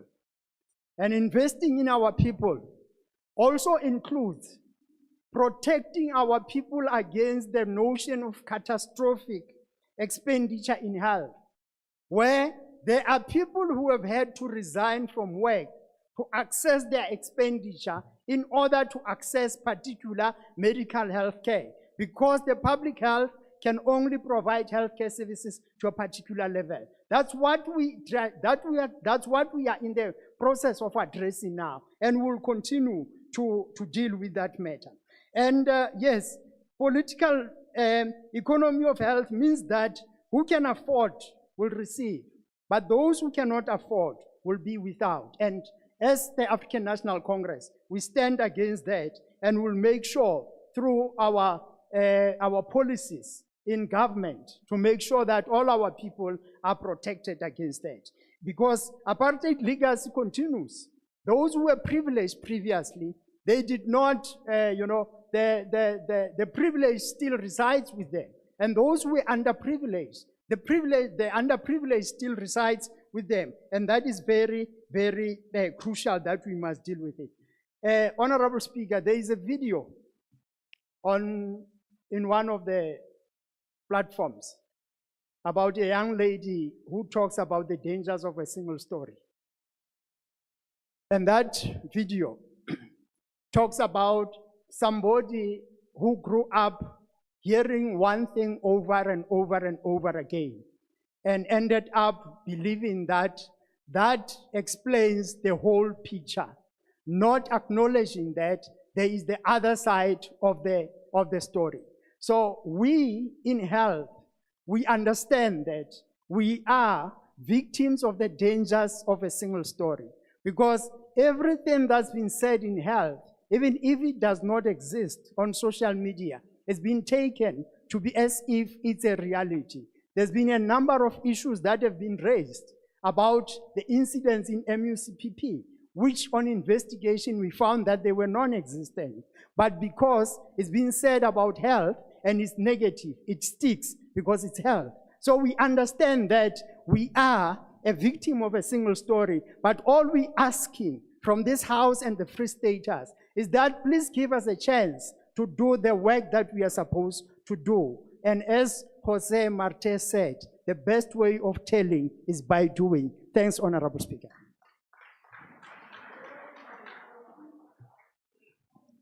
The reply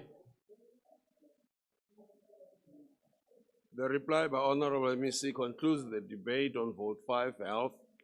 The acting secretary shall read motion 2. That the second reading debate on the appropriation bill B3 of 2025 be continued. Vote 7, social development.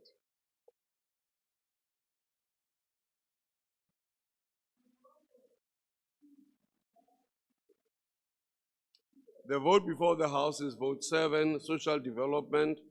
Honorable MEC Melieto may now address the House. Yeah, one out that dilemma.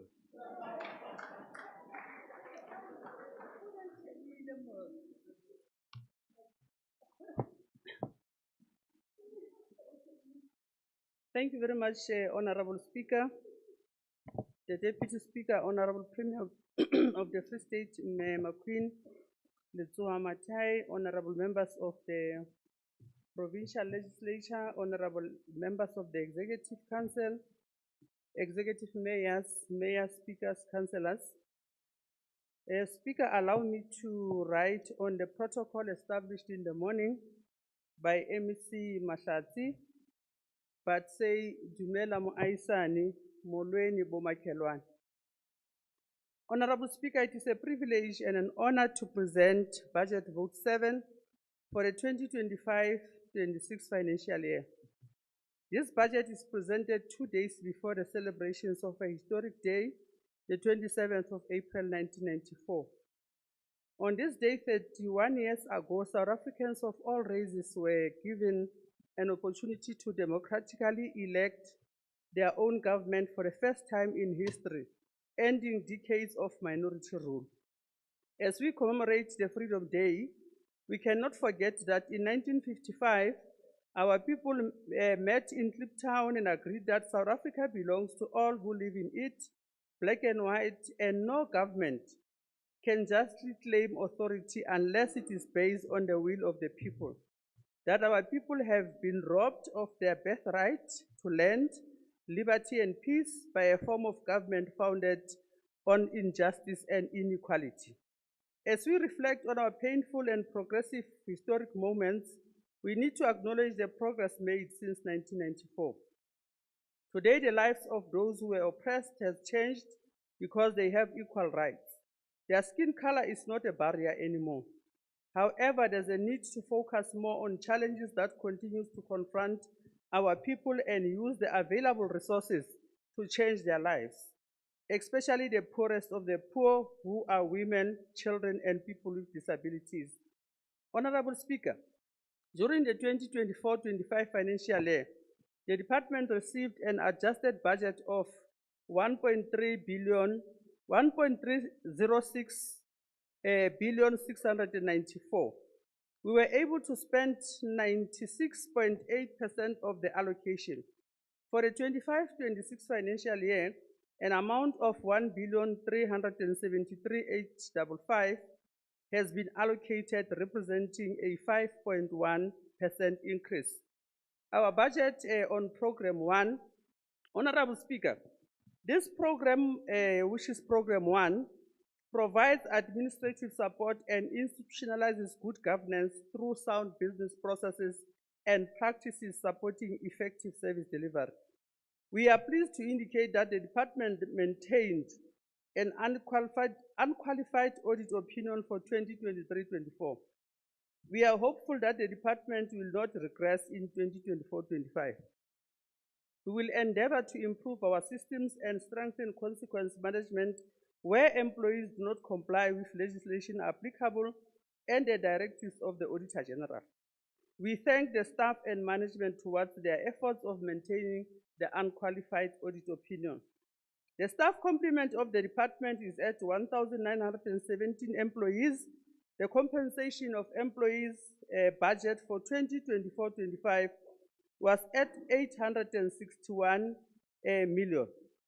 However, an amount of 10 million was reprioritized due to long processes of filling vacancies. The reprioritization of 10 million was a once-off and will not affect the 2025-26 allocation. An amount of 919,684 is allocated for 2025 financial year. Compensation of employees' budget for 25-26 amounts to 67% of the total budget. The department is people-driven, and the COE is consistent with other provincial departments of social development. The Premier mandated all of us to review the organizational structures which were last adopted in 2013. The department has made a significant progress on the review of the structure. The reviewed structure has reduced the total number of posts on the structure from 4,909 to 2,032. The 2,032 posts on the proposed structure are funded over the MTEF period. The reviewed structure is in accordance with the mandate of the department, and we will consider the recommendations provided by the task team from the Premier's office in the implementation of the structure in 25-26. Premier also in her State of the Province address directed all departments to conduct a skills audit. The department has made progress, Honorable Speaker, on doing the skills audit. The 1,917 employees of the department were taken through the skills audit process, and quality assurance on the information provided was completed. The audit covered all the employees from the lowest to the highest paid worker. We will interact with the relevant institution to verify the qualifications provided. The department will analyze the skills audit outcome to determine the skills development plan that needs to be implemented by the department. On verification of employees, the department has made progress. We have verified employees. The first verification happened on the 16th of July, 2024. Additionally, a head count was conducted on the 11th of September, 2024, during which employees were required to collect their payslips and proof of identification. Another head count was conducted on the 25th September, 2024, for employees who are getting their salaries at a month end. During the head count of the 11th of September, Honorable Speaker, Honorable Premier, the department identified 2 employees who could not be accounted for. Disciplinary processes were undertaken and both employees were dismissed. By the end of 2024-25 financial year, Honorable Makume, the department was able to know who is where and where is who. We will continue with the head count periodically. However, management will have to account for employees in their directorates because we cannot afford to pay for employees who are not coming to do their work but getting their salary. Capacity building of employees in 2024-25 financial, the department allocated 1% training budget to ensure that employees stay up to date with their latest academic literature and technology whilst guaranteeing an influx of qualified employees. The allocation was spent and we have 29 officials who benefited from the bursary, 30 students from TVET colleges on the learnerships, 20 graduates benefited from the 1%, and 33 graduates interns benefited from the allocation from HWCTA. 4 employees of the department graduated in April, and 3 were funded from the bursary of the department, and 1 was self-funded. We congratulate those officials because we need to make education fashionable in the Department of Social Development. Honorable Speaker, the 2025-26 financial year, we allocated 9.1 million to continue the program of providing opportunities to employees for them to fund their studies. We will continue to implement skills development intervention. The Department of Social Development excels in diversity management and boasts the highest female representation among senior managers.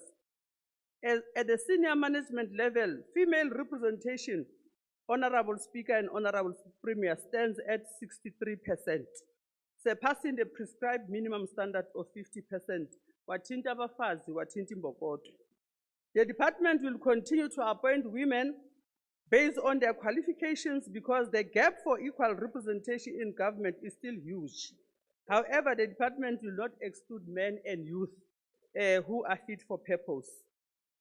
The representation of persons with disabilities is at 5.3%, exceeding the national norm of 2%.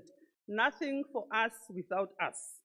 During the 25-26 financial year, we will continue to train people with disabilities employed by the department and ensure that tools of trade are available to enhance effective service delivery.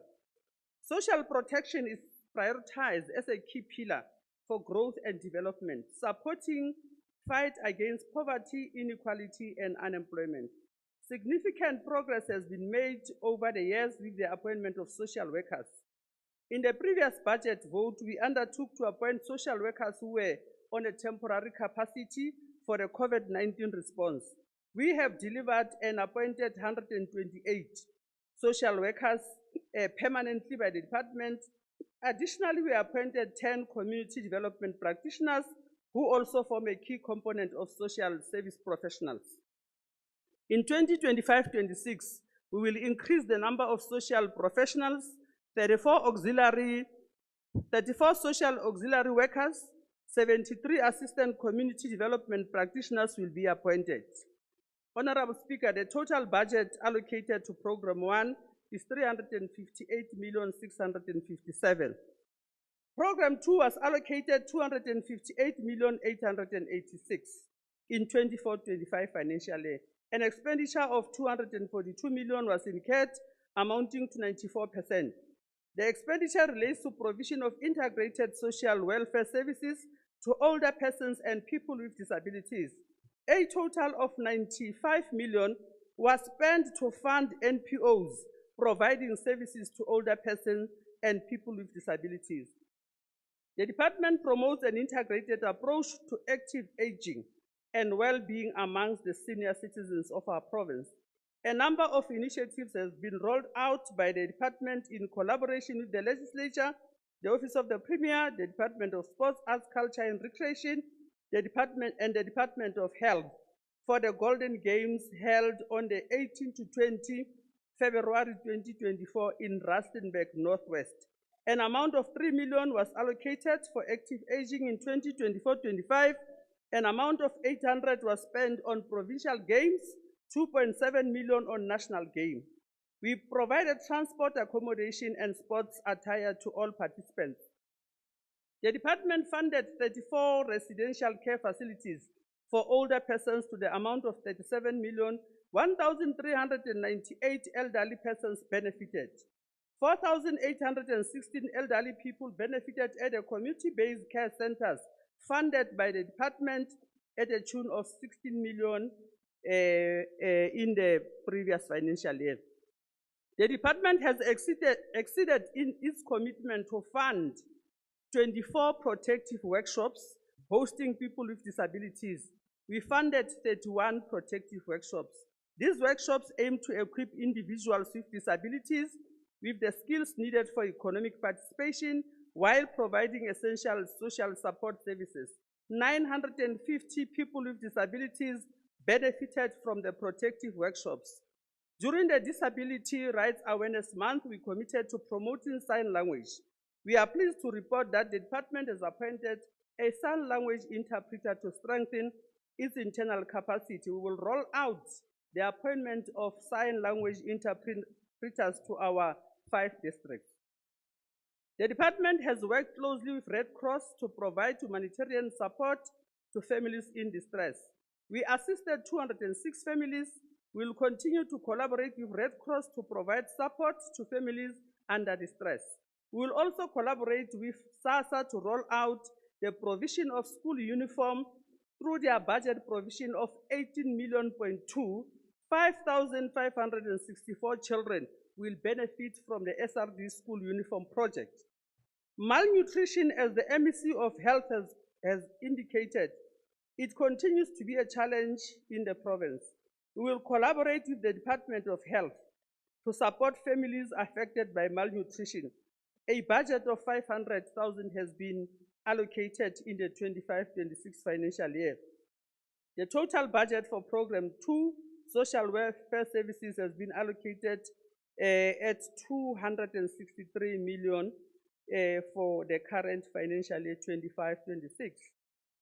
On Children and Services Program 3 was allocated 308 million in 24-25 financial year for statutory services and recorded an expenditure of 303 million, which translates to 98%. 144 million was spent on transfers to NPOs, providing comprehensive social services, including services to 1,130 children in need of care and protection and in child and youth care centers due to various reasons, including abuse, neglect, child trafficking, exploitation, as well as working and living on the streets. In the 2024 previous speech to enhance our institutions, we are proud to announce that the refurbishment of Sireletsong Child and Youth Care Center, which was designed to meet the registration requirements, has been completed. The capacity of the center can accommodate 88 children placed through court orders. We have reached 8,330 children through RESIHA program, a community-based program operating on the 35 sites across the province. We have also fulfilled our commitment to fund 44 daycare centers for children with disabilities. 895 children access services. We funded 3 NPOs in Bloemfontein, Forisberg, and Kwakwa to provide services to street children in drop-in centers and through street work. For 2025-26, a budget of 331 million has been allocated to provide care and support services to children and families.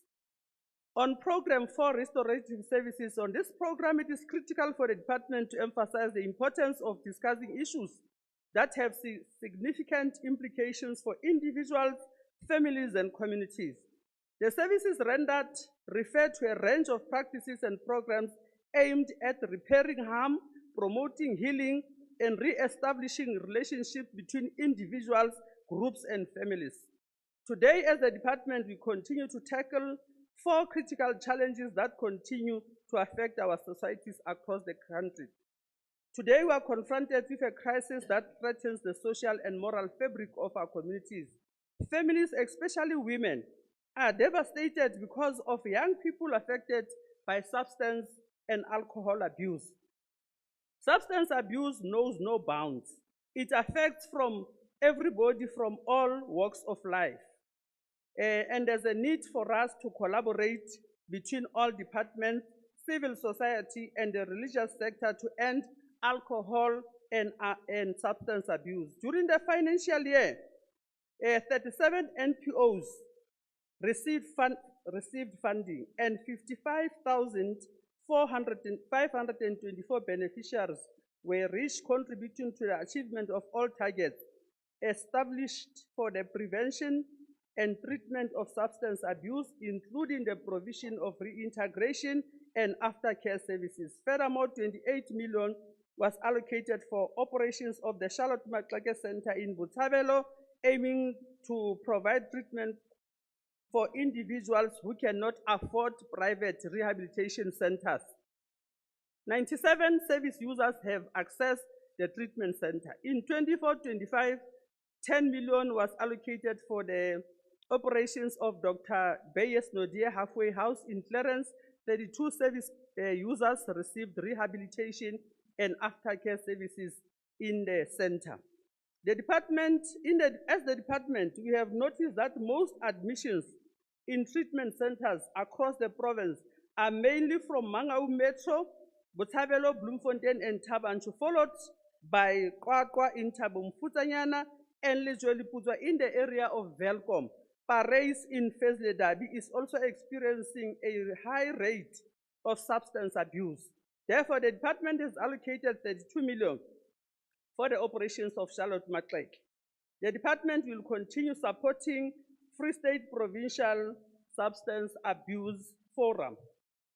Honorable Speaker, as we gather here today, many people in our community are grappling with devastating consequences of crime, which is a call for action.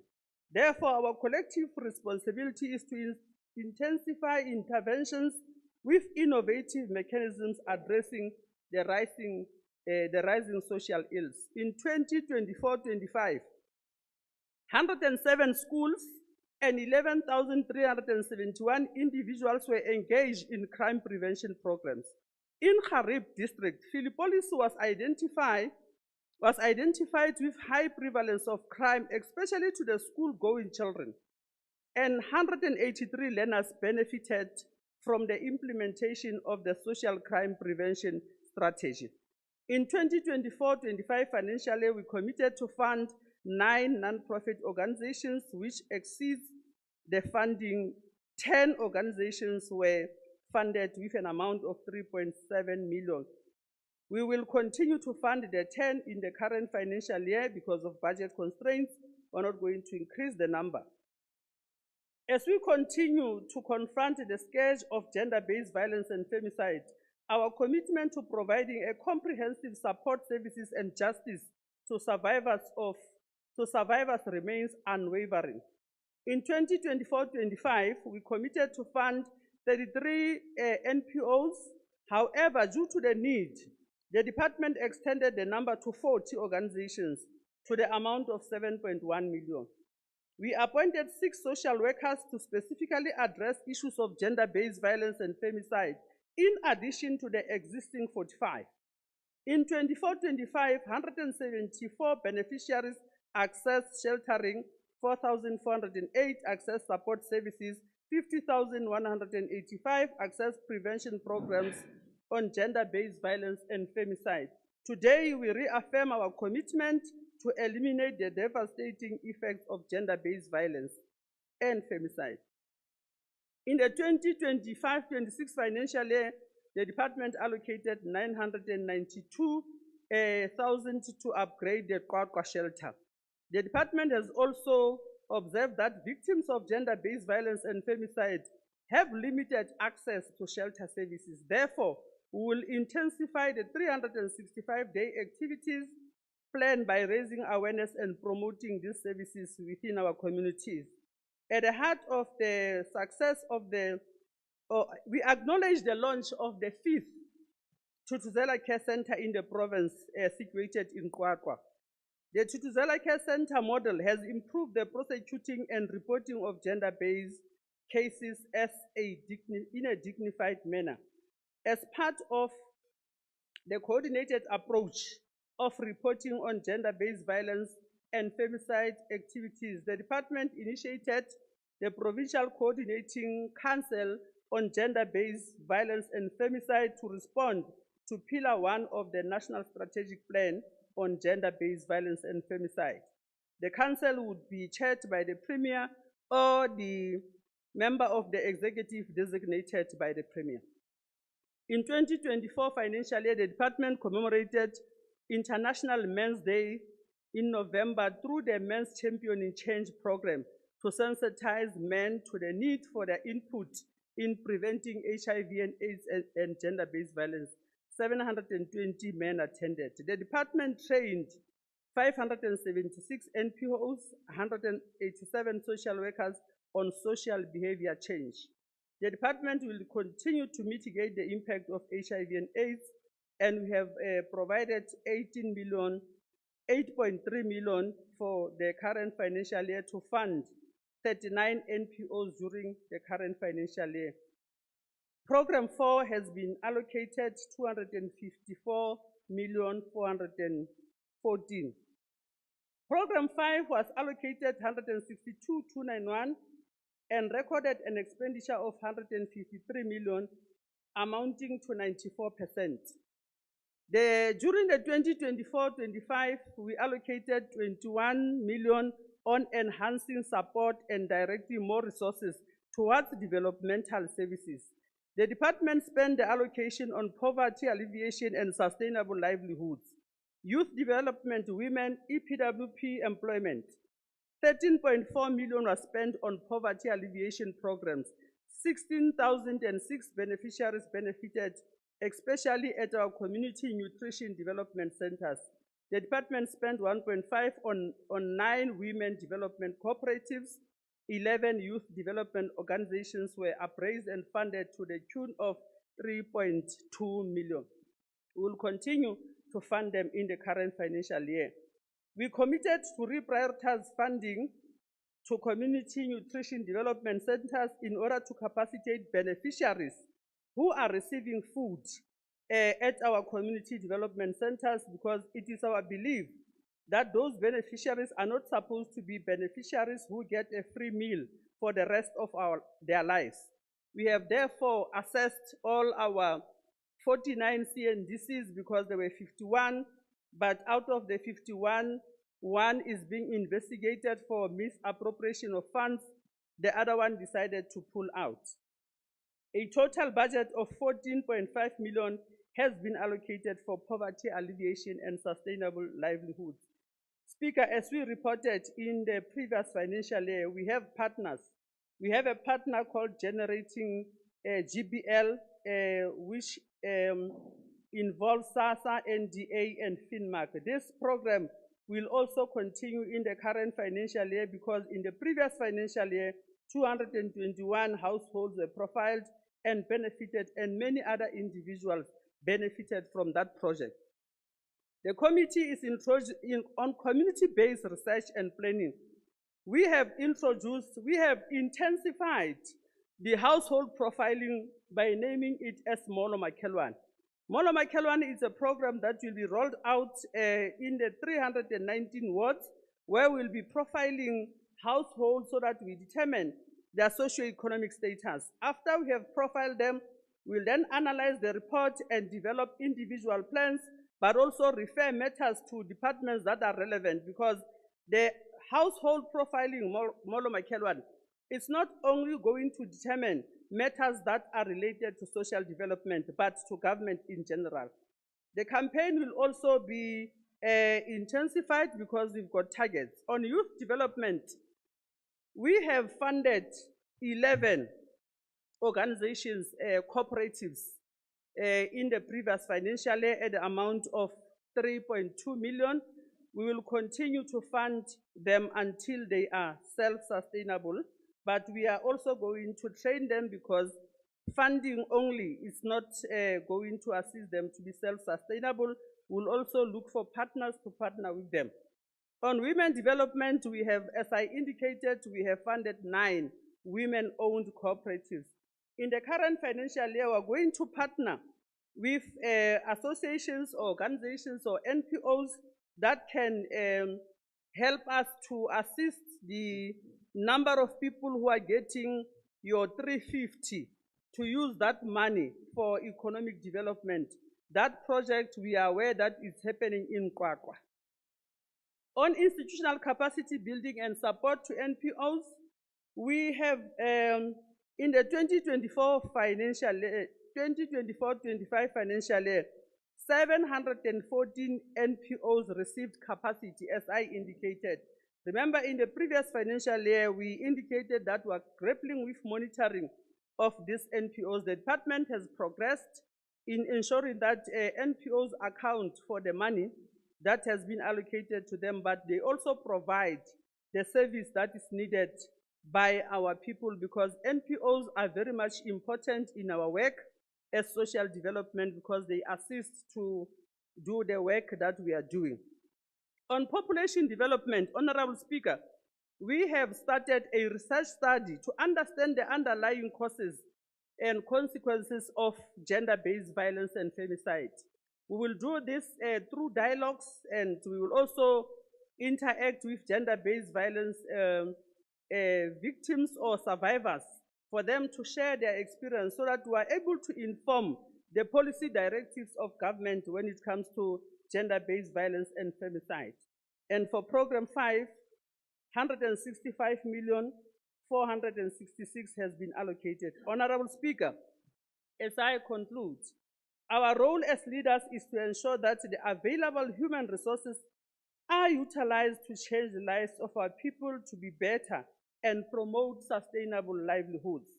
The essence and spirit of freedom live and thrive in the DNA of all South Africans. It is encouraging that Freedom Day is viewed as the most important national day. It has also been found to be strongly associated with patriotism and evokes a sense of national pride. Let me take this opportunity to thank the African National Congress, but first thank the people of the Free State for continuing to have confidence in the African National Congress, because in the Free State, the majority of the people voted for the African National Congress. I also want to take this opportunity to thank the African National Congress for my deployment as part of the collective of the legislature and the executive. I can't finish without thanking the stewardship of the Premier, leading us in the right direction and make us to wear tekis most of the time and be amongst our people, not in our office. I wanted to wear tekis today, Honorable Speaker, but katshaba melao ya ntlo mara ke bone Premier o di hwetse, ke tlo di rwala le nna next time. Let me also appreciate with gratitude the work and support of the Portfolio Committee of Education, Health and Social Services and the Provincial Public Accounts Committee for holding us accountable on the work we committed to perform. I want to thank the HOD and the management and the staff in general who always support the work that we do in the department. I can't conclude without thanking the religious leaders who are always praying for us to be strong as we do the work. I want to thank my family, my friends, for their unwavering support, specifically my children, for understanding that they share their mother with the community. Sometimes we forget to thank our friends who becomes the parents of our children in our absence. I cannot forget to thank my office staff, protectors, my helper, and my gardener, who are part of making me smart. Aluta continua. Without them, I am nothing. I am always not at home, but I would find my garden ilishapu and my house ilishapu. So thank you very much for making me smart. Aluta continua, not yet uhuru. Honorable Speaker, we hereby present the 2025 budget vote 7 amounting to 1.373855 for the current financial year. Honorable Ayabulela. can you take your seat, Honorable Premier? Speaker, ne ke botsa hore is it parliamentary ntho e sharp ke e jwang se bohale in English so ne kere me a re tsebiso ra re gardener e sharp le yena o sharp language is Really now, Premier, are ke tla ignore ke tla etsa ka ra ka utlwa o bua. E re ke ignore fe. You would understand, I said there is context in using the language. Wa tseba sharp o bolela eng? Premier o sharp. Thank you. Honorable Speaker, andinawugqiba ndingabulelanga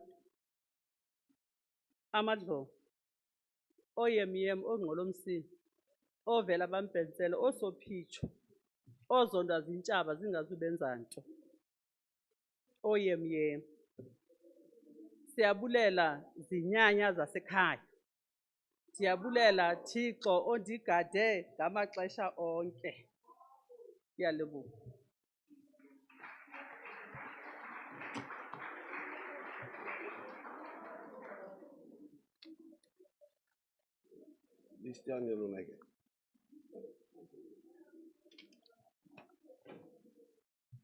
Yeah, this is what happens when your speech, when you've got too much time left to finish your speech, and the speech is finished, you think of many things to say.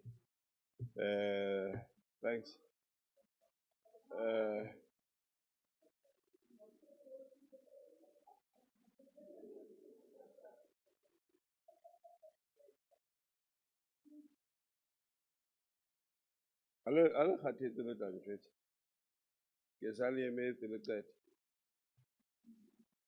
Once you are sharp, you'll tell me.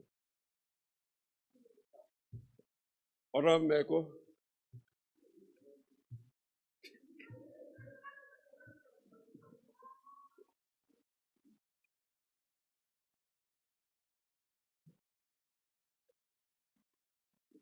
Speaker, thank you. Siyabulela kuba bayemyem hayibo.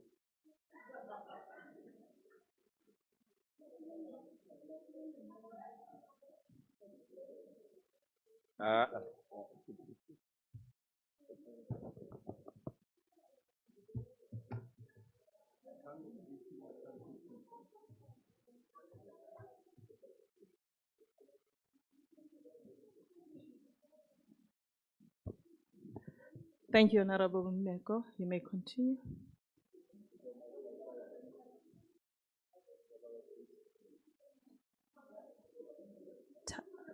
The time.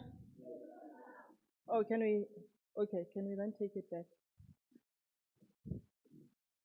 You may continue, Honorable Meko. Thank you. Thank you, Deputy Speaker. Transition must be progressive. We can't victimize some of us. Speaker, the Premier and colleagues, greetings to our people during this month of our freedom, the month that ushered freedom in our country. And of course, during this time, we are recognizing the 70 years of the Freedom Charter. The time traveled from 1955 in ensuring that we transform our country for the better of everybody, in particular those who were oppressed. The ANC, in keeping with its general commitment to an egalitarian society, reject the dictum that the poor will always be with us. This is so because we believe that poverty is created by society and it can therefore be eliminated by society. Our constitution provides for a vision of a united, prosperous, non-racial and non-sexist society, a country that belongs to all who live in it, united in diversity. It further, the constitution obligates the country to heal the division of the past, recognizing that South Africa emerged from a system where the majority of its citizens were robbed of opportunity. The imperatives are prerequisite for successful national development. Uniting South Africa is both an essential input into the process of reducing poverty and equality, a direct outcome of a successful reduction of many social ills besetting our society. To build a socially cohesive society, South Africa needed a radical legislative shift to quickly confront the challenges of poverty and inequality by broadening opportunity and employment through economic inclusion, education and skills, and specific redress measures. To promote mutual respect and inclusiveness by acting on the constitutional imperative that South Africa must belong to all those who live in it, that all are equal before the law, and of course to deepen the appreciation of citizens' responsibility and obligation towards one another. It is therefore our conclusion as the ANC that there can be no apartheid in finding solutions to the problems created by apartheid, Honorable Klute. For 31 years, ANC policies continue to dent and overcome the legacy of inequality and injustice created by colonialism and apartheid. And the ANC did so in a manner that is swift, it is progressive and principled. It is against this background that the introduction of affirmative action meant special measures to enable persons discriminated against on grounds of color, gender and disability to break into fields from which they have been excluded by past discrimination. This we did, understanding that no political democracy can survive and flourish if the mass of our people remain in poverty, without land, without tangible prospect for a better life. As a result of that, attacking poverty and deprivation had to be the first priority of the democratic government, a progressive democratic government led by the ANC. South Africa remains a highly unequal society where too many people live in poverty and too few work. The famous debate, as we all know it, of the two nations in one country, for which the ANC engage in it every day, including by a budget vote like this one.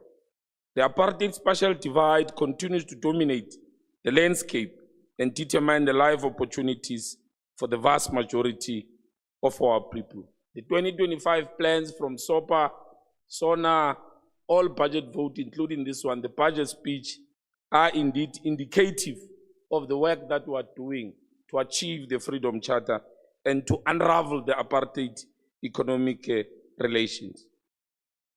Speaker, 1994 till to date, the ANC has made significant strides in addressing poverty, to fight unemployment and resolving inequality, thereby moving closer to achieving a better life for all South Africans, especially the dispossessed.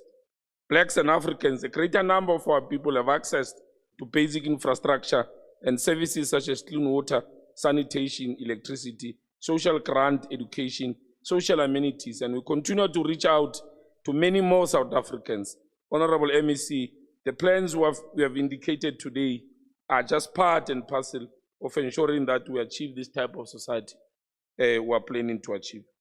It is because of this progress in confronting apartheid legacy and that the ANC welcomes this budget vote as pro-poor and pragmatic to concretize the ANC manifesto, a social compact with our people.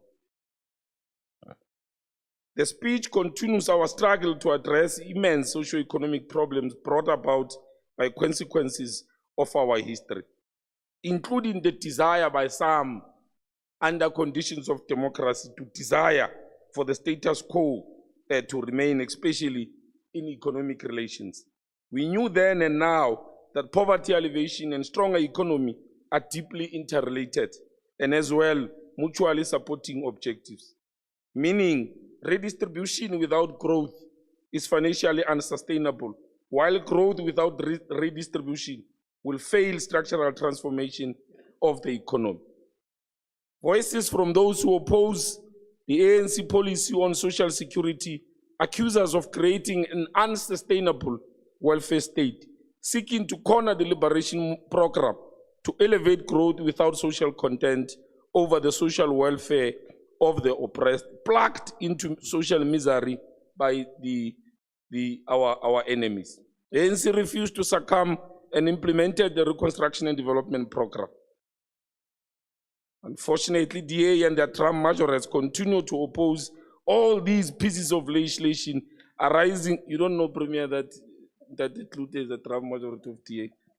This is not an accident of history as we understood it, but the ideological belief that the role of Africans and blacks is to provide labor and be the consumers of economic commodities. It is their agenda that even under conditions of democracy, a skewed developmental agenda must be sustained to reproduce black poverty and misery and thereby undermine or reverse our revolutionary progress.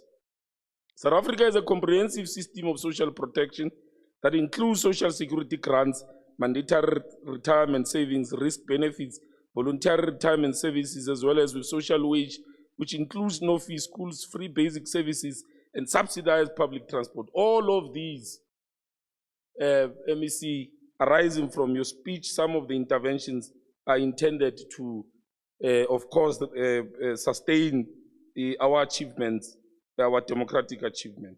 We want to highlight out of those the NGOs, their role, and the need for the transformation. NGOs traditionally acted as agents and thereby becoming a measure of a democracy strength. State regulation for their registration on the other hand, for control, and the other hand as a mechanism for assisting government to solve social problems has proven to be a strategic extension for government responsibility. Financial support by government to accelerate the role has always been instrumental in community development projects that aim to improve the quality of the lives of individuals and groups. And that's why we appreciate MEC Matabo that the 13% of the budget is dedicated towards the NGOs. Although it will be the ANC's desire that the NGOs that are servicing our people, especially in the townships, must be those that have got an appreciation of the conditions of our people in those townships. The majority of them, as you transform this sector, it must be people arising from those experiences, because we know that there are many, and given an opportunity and support, they will equally build capacity to be able to respond to the problems of our people in the areas where they are staying. The politics of trusteeship was defeated many ago in the 1940s, and we know that one of the vanguard, one of the people who raised it was the young people of that time. Or it must be rejected. It has never assisted, and it won't assist now. That many of these NGOs come from somewhere, and they think that they will understand the conditions of our people in the townships, Premier. Now, it will be the desire of the ANC that as we transform, we've got to ensure that it must be those who have got loyalty and love for the conditions of the people who are staying there. Not only to be driven to be making profit, when NGO, in essence, are not intended to make profit, but to be an extension of government in the provision of those important and strategic services. It is against that background that we welcome the intervention provided by the leadership of the ANC at the national level to ensure the focus and the content of the budget of the country, to continue to prioritize the poor in particular, especially under the difficult conditions of a politically driven sabotage by one member of the Government of National Unity, the Democratic Alliance. The deliberate act of denying the poor and the vulnerable a budget, to us, is an act of treason, committed to advance opportunistic policies, politics of policies which have been adopted. The Bella Act is number one, Expropriation Act, BBBE, and many progressive which are seeking to level the playing field. But we're happy that the ANC has been able to win that battle. Budget has been adopted, and it remains to be orientated towards the poor and the most vulnerable in society. Although we will struggle to recover from a decrease in terms of our fiscal capacity, but that orientation remains, that the most vulnerable, which depend on the state interventions, will continue to be catered for. MEC Mataba, as we close, the budget vote seeks to sustain this orientation of pro-poor resource allocation, funding for elderly people, the school uniform initiatives, support for street kids, resources for families against malnutrition, children and street kids allocation as just examples of humane policies advocated by the ANC. And it is for that reason, because if it is in the interest of the people, the ANC will move without doubt, with pride, to support the budget vote. Thank you.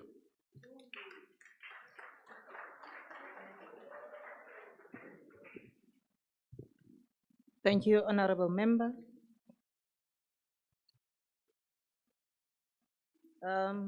The Honorable Kluter.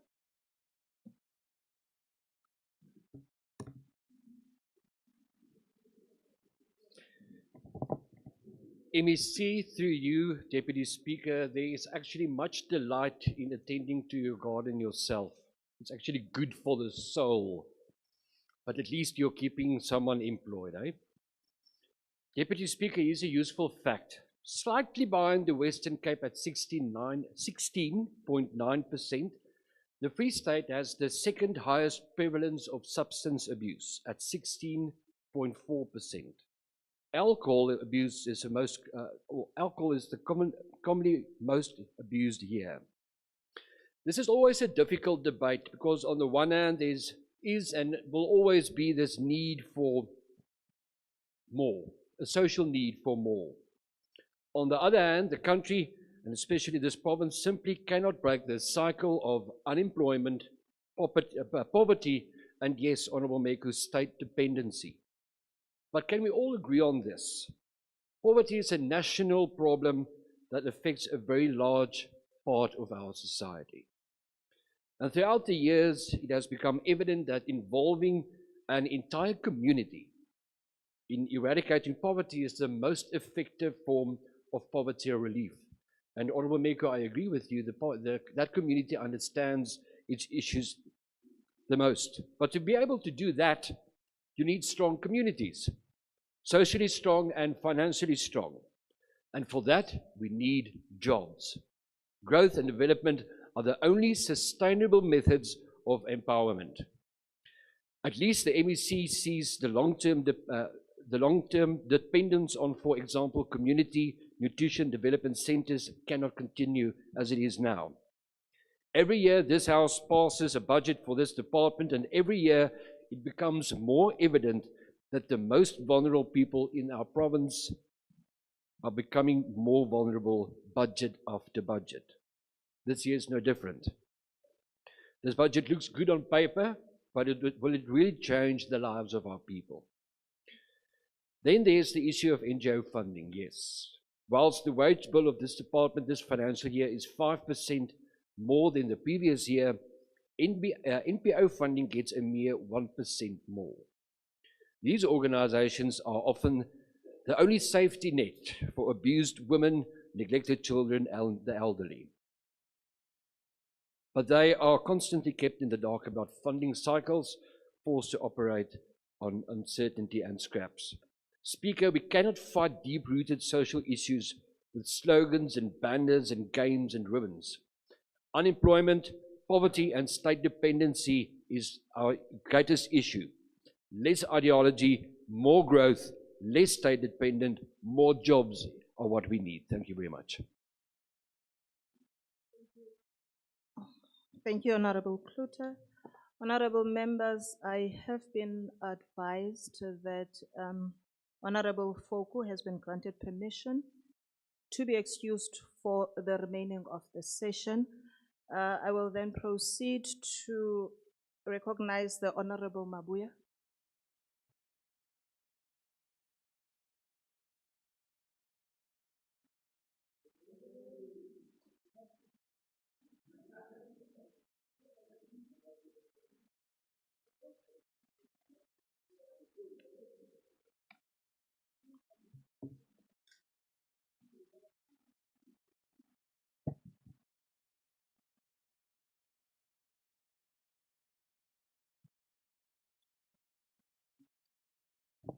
Honorable Speaker, Honorable Deputy Speaker, Honorable Premier of the Free State Province, Honorable members of the Free State Provincial Legislature, Executive Mayors, Speakers and Councillors, our traditional leaders, senior managers from all spheres of government, representatives of non-profit making organizations and other broader civil society leaders from the African National Congress and other political parties, Setjhaba sa Freistata, ke a le dumedisa botlhe. Honorable Speaker, I rise in full support of the Department of Social Development Budget Vote for the 2025-2026 financial year on behalf of the African National Congress. This budget is a firm declaration that the ANC-led government remains unapologetically committed to building a caring, capable and people-driven state, one that places the dignity and welfare of the most vulnerable at the center of policy and action. Honorable Speaker, this vote comes at a time when we must reaffirm our dedication to the ANC's 55th National Conference resolutions on social transformation, which call for the elimination of poverty, the expansion of social protection, the promotion of women and youth empowerment, and the advancement of the rights of persons with disabilities. These are no longer mere aspirations, they are being realized through decisive people-centered interventions. The department is leading by example in closing the gender gap within the public sector, achieving an impressive 63% female representation at senior management level, well above the national benchmark. This achievement reflects not only compliance, but a firm commitment to gender equity and transformative leadership, as envisaged in the ANC's policy on women empowerment. We laud and appreciate that the department continues to drive disability inclusion with 5.3% representation, more than double the national standard. Honorable Speaker, the permanent appointment of 128 social workers previously employed during COVID-19 response, alongside with other professionals, marks a resolute commitment to building a capable, responsive, and inclusive public service. We are more than delighted to hear that more professionals will be employed in the new financial year.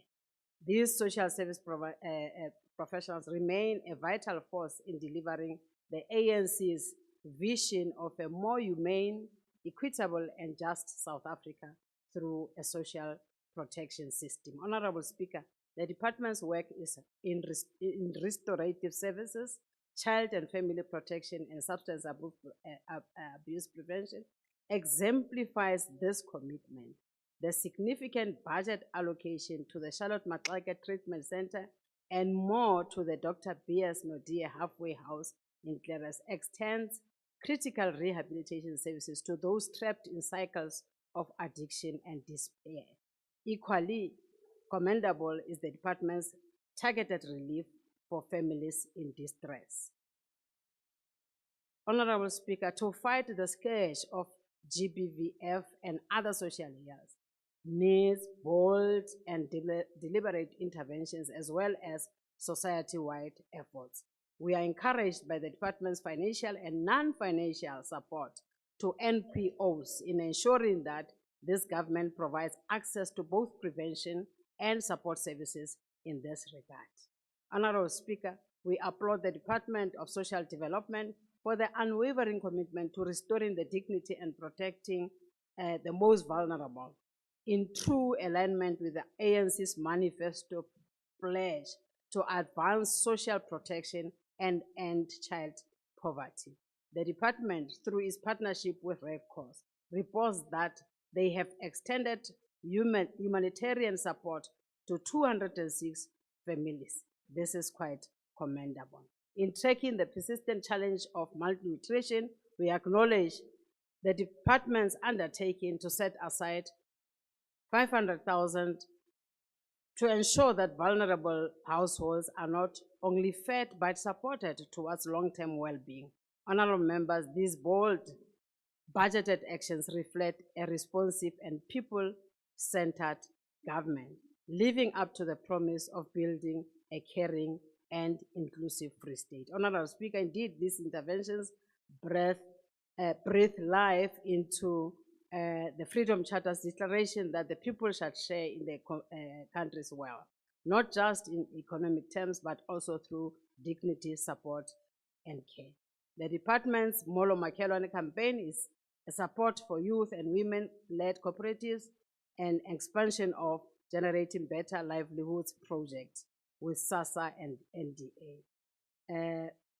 We want to strongly appeal to Honorable MEC to implement robust monitoring and evaluation mechanisms in ensuring accountability in terms of the MPOs that are assisting us with regard to delivering some of these services.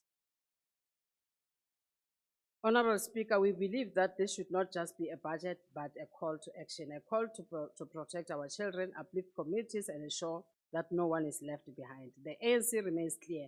The struggle for a better life continues, and social development is not charity. It is justice to the motive forces of our national democratic revolution. On behalf of the African National Congress, I call on this House to stand united in support of this most pro-poor budget vote and recommit ourselves to the cause of building a humane, equal, and caring Free State, where Ubuntu is not a slogan, but a daily practice. I thank you.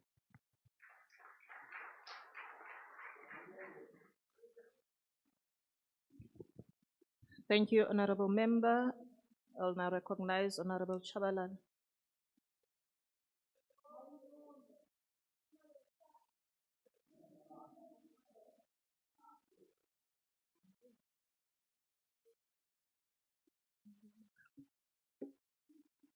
Thank you, Speaker. Greetings to honorable members of my beloved organization, Economic Freedom Fighters, Honorable Coach Dipoko, together with our treasurer, Honorable Mercy Patinanyane. Honorable Speaker, the budget, like so many before, it is constrained not by lack of resources, but by lack of political will to dismantle a system that simply does not work. The Department of Social Development should be the spearhead in the fight against poverty and inequality. This House can no longer accept a budget of a broken system rather than transforming it. This is a government that spends millions on bailing out state-owned enterprises, but hesitates to implement a universal basic needs. This shows where its true priorities lies. The department has an absence of new or bold initiatives. This budget exposes a department that is increasingly risk-averse and reactive. In the face of escalating poverty, a growing mental health crisis, rising gender-based violence, and the cost of living pressure on ordinary families, it is unacceptable for a department with this mandate to rely solely on existing frameworks. Where is a transformative legislative advocate? Where are the new programs designed for the current crisis? Furthermore, in the previous year, there was revision of service delivery target mid-year under the pretext of budget constraints, which raises serious concern about the department planning capacity. This signals lack of political courage to fight a budget that truly meets the needs of people. We take note that in the previous year, 2023-2024, this department reported a 99.9% expenditure rate. But what are they spending on? Staggering 64% of the budget went to, went to compensation of employees, leaving minimal room for expanding critical social programs or innovating new delivery models. This heavy administrative burden reveals a system that is not people-centered. Basebetsi ba tsamaya ba patalwa hona budgeting yona eo. Jwale ra ipotsa ya basebetsi budget ya be le kae. Let us turn to the social issue that demand urgent redress: gender-based violence, substance abuse, and child protection. The building of infrastructure like shelters, rehabilitation centers is commendable, but demand continues to outpack supply, and communities are left stranded with temporary solutions like rented centers or makeshift facilities. Speaker, the department needs to ask to, Speaker, the department needs to act like a leading agent of social transformation, not a caretaker of crisis. It must, amongst others, invest in permanent service delivery sites, moving away from rented facilities that lack stability and dignity.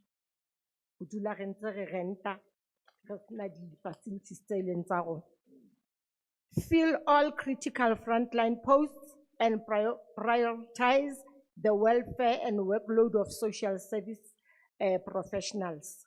Our people need radical change. We cannot accept a budget that manages poverty. We demand one that ends it. Re le mokgatlo wa EFF, ha re support-e empa seo re se tsebang fela ke hore nnete ke mofapahlooho hlohong ya Morena Jesu e a hlaha. But we will continue ka ho bua nnete setjhabeng sa bo rona. Ke tebohela Speaker. Thank you very much.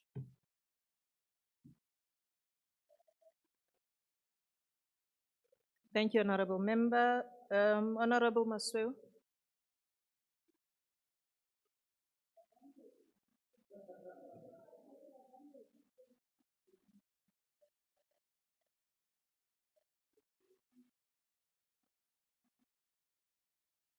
Honorable Deputy Speaker, the Department of Social Development is mandated to develop and implement programs for the eradication of poverty, social protection and social development among the poorest of the poor, the most vulnerable and marginalized.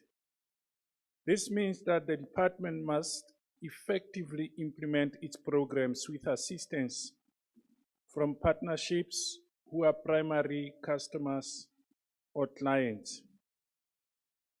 In March of this year, the Department of Social Development presented the report to the Portfolio Committee with regard to Appropriation Bill for the financial year 2025-2026.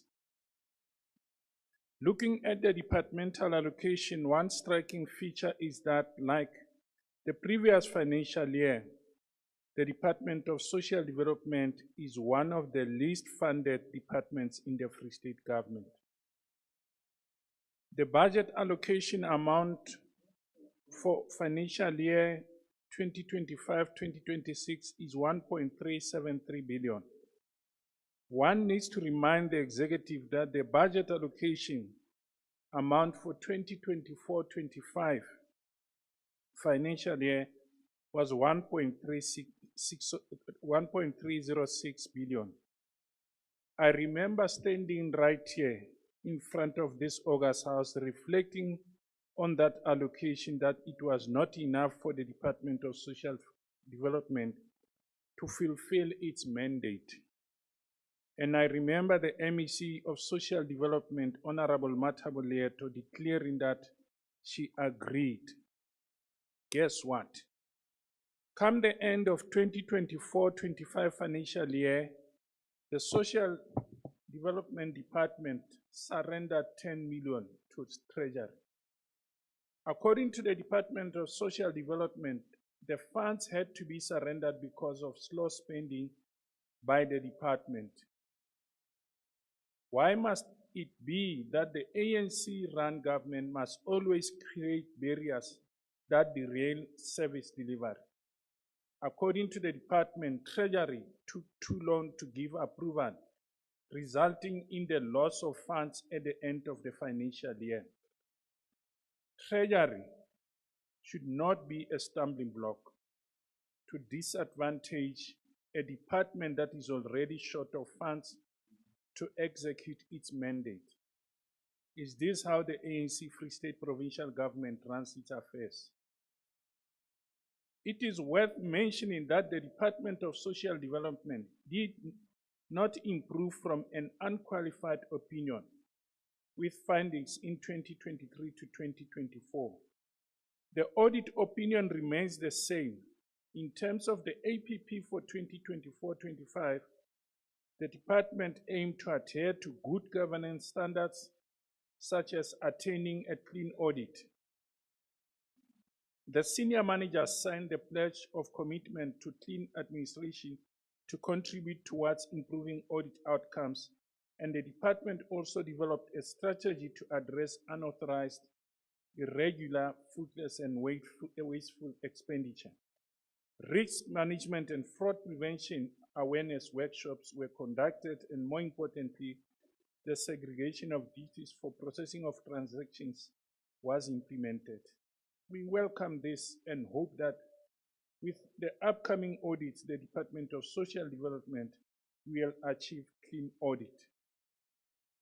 According to the priorities set out by the department, it is supposed to lead the implementation of National Strategy Plan on GBV and femicide, which is pillar number 4, strengthening existing response, care and support services by the state and civil society in ways that are victim-centered and survivor-focused to facilitate recovery and healing.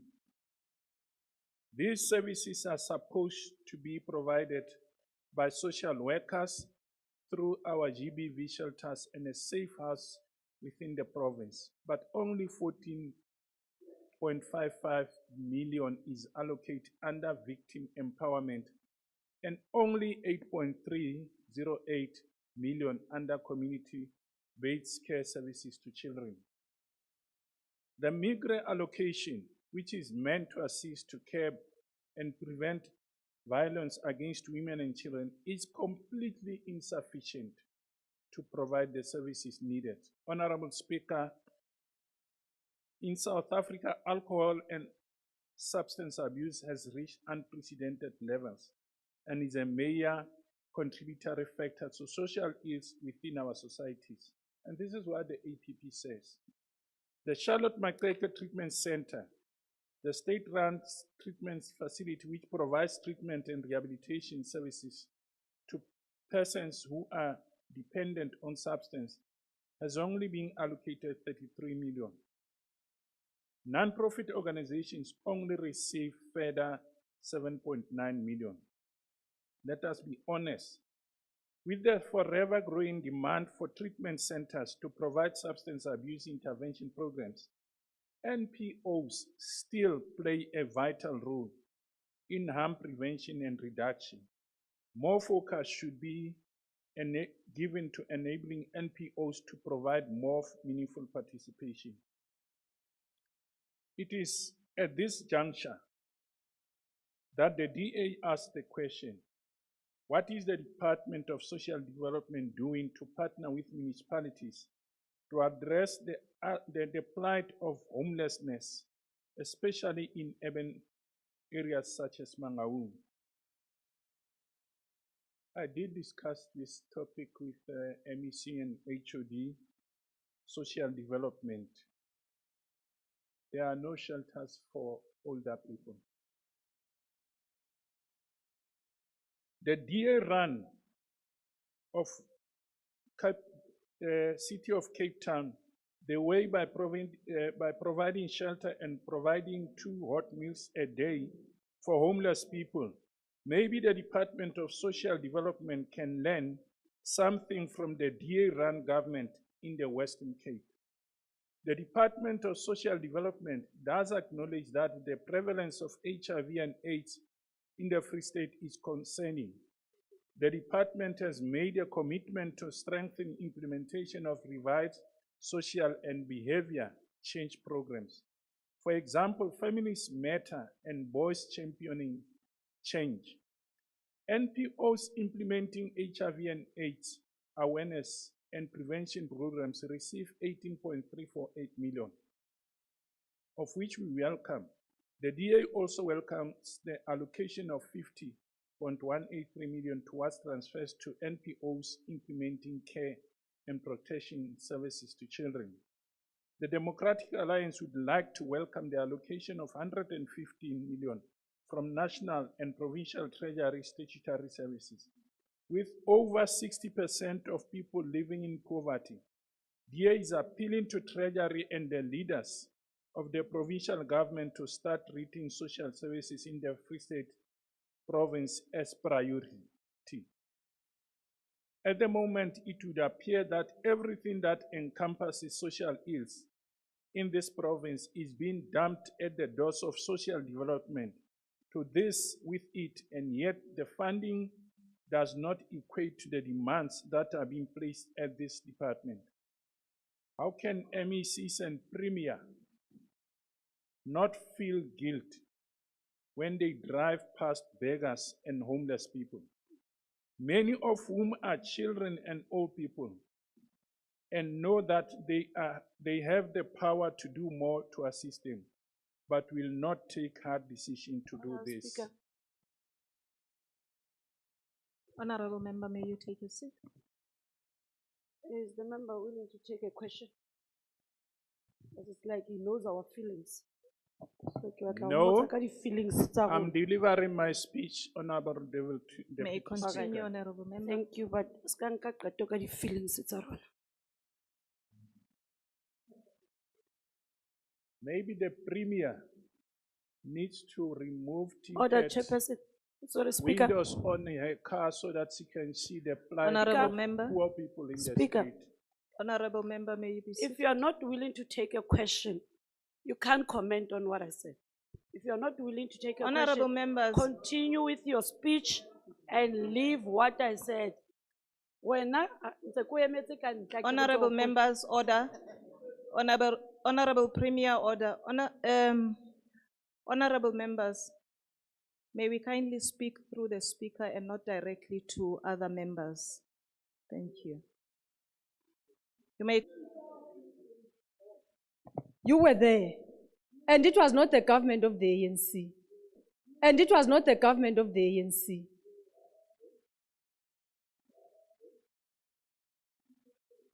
The primary mandate of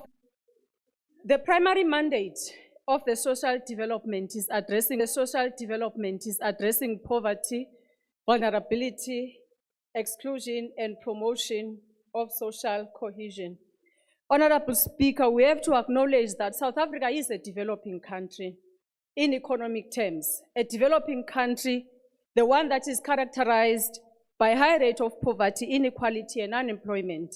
It is a developing country because of the history we experienced, that of colonization, where our mineral resources had to be taken to another country, which is very wealthy today. And after that, when we were relieved from colonization, we were not relieved because we were then plunged into the system of the apartheid. After the two people, races in the country, one race came together and decided that they are going to make decisions on our behalf and make sure that they distribute the wealth of this country amongst themselves. It is also a known fact that South Africa has always been an equal society because of what I've just alluded to, which means that many people, even to this date, go to pension age without any savings to take care of themselves or their retirement age. We also have children without parents due to a number of factors that we might not be able to outline. People with disabilities also form part of these vulnerable groups. We cannot help but then to analyze, applying the tools of analysis by Mark and Engels, Honorable Klute, the cause and effect. How did we get here? Which makes it a fundamental point that were it not be for colonization and the apartheid system, we wouldn't be having the inequality that we are facing today. Whether we like it or not, you have benefited from those laws. When we were plunged into poverty, I grew up in an area where we were using a communal toilet. When you are sitting here, there is another person next door, there is another one, and we're also using a communal tap. Those are the realities where we are coming from. And to this date, we are still grappling with those consequences of what we have faced in the past. The law of interconnectedness, we suggest that all things in the universe are connected from individuals to objects and to events. That also speak to what I have also alluded to. The Constitution of the Republic of South Africa, Chapter 2, states that everyone has a right to have access to sufficient food, water, and social security. It goes further to state that the state must take a reasonable legislative and other measures within its available resources to achieve the progressive realization of these rights. In pursuant of this clause, Section 27, as you correctly put it, Honorable Masweu, of this constitution of our democratic country, has made sure that the Department of Social Development provides these rights as stipulated. So now, it baffles me when a member says they do not support this budget, because this is the budget that seeks to address the Section 27 to make sure that those vulnerable groups that we have in our society are getting an income. So if you are saying you don't support this budget, you are saying we must not have money to support those NGOs. You are saying we must not have money to support the youth development. You are saying we must not have the money to pay the social workers who are helping our people who are experiencing all these social ills that you were standing here on this podium speaking about. Through the South African Social Agency, commonly known as SASSA, social security is provided to these vulnerable groups in our society. And yes, the budget might not be enough. We haven't run away from that fact. When the MEC was presenting this government, he alluded to the fact that the fiscus is shrinking, but we are not without hope. So we are using whatever we are getting to make sure that we service our people. It goes further, this budget, to report that there are NPOs that are funded. These NPOs are important to help the government to reach areas where they cannot reach. It is very important that the NPOs are not used to support particular party, act as opposition in the background, but the NPOs who are getting money from government are the NPOs that must assist government in the provision of these services, because the responsibility of this department is to ensure that there is social security in terms of the Constitution. Honorable Speaker, in the past, we must remember at least every month, an old age person, a child who needs a social grant, a person with disabilities get an income monthly. In the past, our grandparents used to get this money on quarterly basis. So according to the government, which is sitting on the left, although the name has changed, our people were supposed to eat only 1 month in 3 months, and then they will eat in another quarter. So those are the realities that we are coming from. Honorable Speaker, Deputy Speaker, the attention that is given to the gender-based violence by conducting a research, because as we said it earlier, the cause and effect is very important. So it is very important for us as government and the society to understand what are the causes of this GBV and how can government adequately intervene thereof. Now, the statistics show that gender-based violence, it is really a scourge, because out of 3 women, 1 experiences gender-based violence in their lifetime. In South Africa, studies indicate that between 25% to 40% of women have experienced gender-based violence in their relationships. Specifically, in South Africa, 33.1% women between the ages of 18 and older had experienced physical violence. These statistics are appalling, and they need all of us to be able to hold hands, working together, and make sure that we help our society. It then says that there is something wrong with our society, which we all have the responsibility. You know, the good thing about the government of the ANC, we understand that when we fought for the liberation of this country, we are not saying we want to reverse apartheid. Instead, we want to address the imbalances, because we acknowledge the very same freedom charter that you don't want to agree to, Honorable Klute. It does not say discriminate one race over the other. It says South Africa belongs to all living it. But for us to get to address the imbalances of the past, we had to come with the laws that were going to uplift those that have been downtrodden in the past, so that they can come to an equal scale with the ones that are living here currently. So, Honorable Chabalala, you are disappointing me. This budget, it is saying there are NPOs out there who need to be helped so that they can help, or rather assist government where government cannot reach those communities. It also says that money has been given to the youth programs so that youth can be developed. And these NPOs and these youth development programs, these are the youth that are helping the Department of Social Development to address the issues of social security in our communities.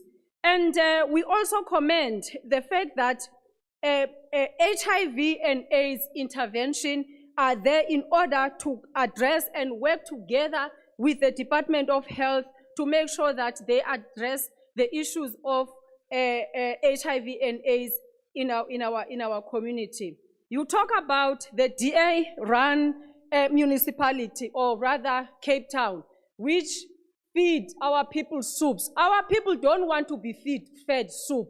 They want to be built houses. That is what they want. They want to have decent accommodation. They want employment. Yes, let us agree that employment is a national issue, if not an international issue. So you cannot come to this program, on this podium, and brag about the soup. I mean, that on its own is degrading. That on its own is degrading. If you are saying you are doing better by feeding our people soup, our people don't need soup. They need to be included in the economy. If you cared so much about the black people who are unemployed, you wouldn't be challenging to a standoff going to other countries and speak against the expropriation of land, because that expropriation of land is one of the means in which we are saying as the African National Congress, let us address the imbalances of the past. People need land so that they can develop themselves. People need land so that they can be included in the economy. People need land so that they can have and build their own houses. Honorable members, honorable member, may you take your seat. Honorable members, may we desist from drowning the speaker when they're on the podium. Let's allow them a chance to continue with their debate. May continue, honorable member.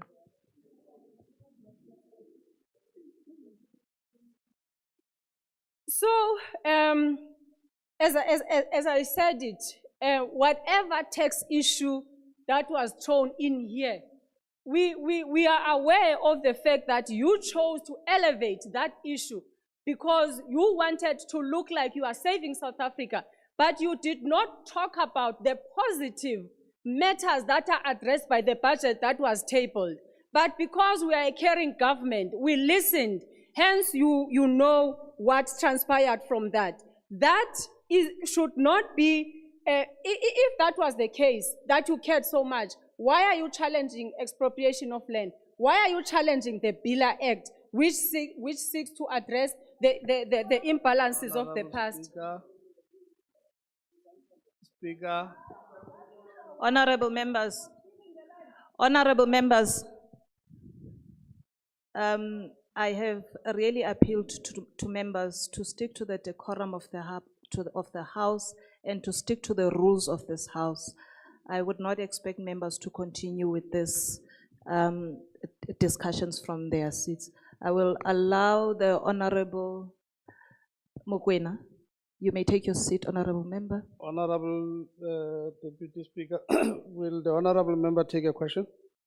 Will you take a question, Honorable Member? No, Honorable Members. Yes, I'll take it. I'll Don't take do a question, that. Honorable Member.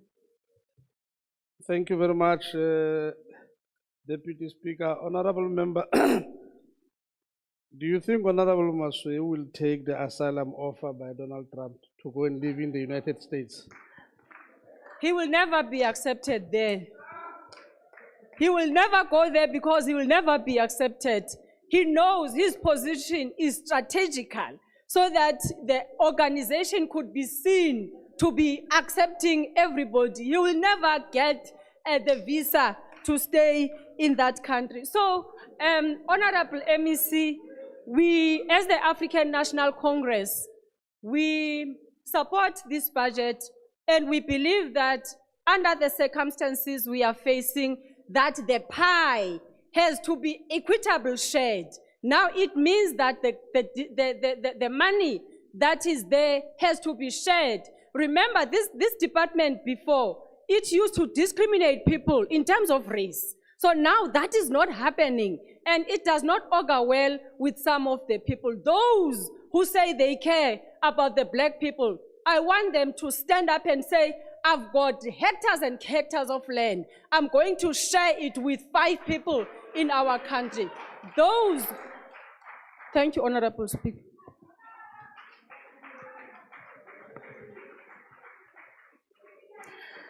Thank you, honorable members. Order, honorable members. The honorable MEC may now reply the debates.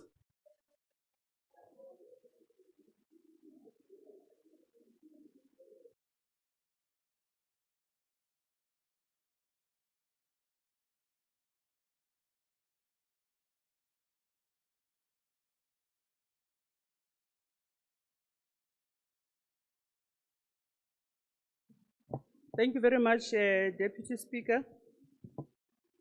Responding to the questions raised does not need one to be emotional, especially because the constituency served by the Department of Social Development, it's the ones that is referred to the vulnerable, the poorest of the poor. That constituency, Honorable Masweu, does not find itself in a situation which they find themselves in today, because during their youth days, they were lazy, they did not have brains to work for them to invest for their future. When you talk about elderly people who don't have places to stay today, it's because those places owned by the so-called white, they charge them exorbitant prices as a way of excluding them, because they know that 300 years ago, they were not given an opportunity to work the land they own for them to be able to have money today when they're old. Now, sometimes as an African person, when you talk about these things, forget about your DA, but talk about your grandparents, which gave birth to yourself. Because African people today, they don't find themselves poor because they didn't want to work, but they were excluded from the economic activities. That's why my grandmother will not have money to afford to pay a private elderly home, but they would need government to provide for them. Honorable Nayan, ke maswabi a maholo through you, Deputy Speaker, hore mofumahadi wa motho e motsho a ba re ha amohele budget e leng hore ba bang ba heno le bona Machabalala. Speaker.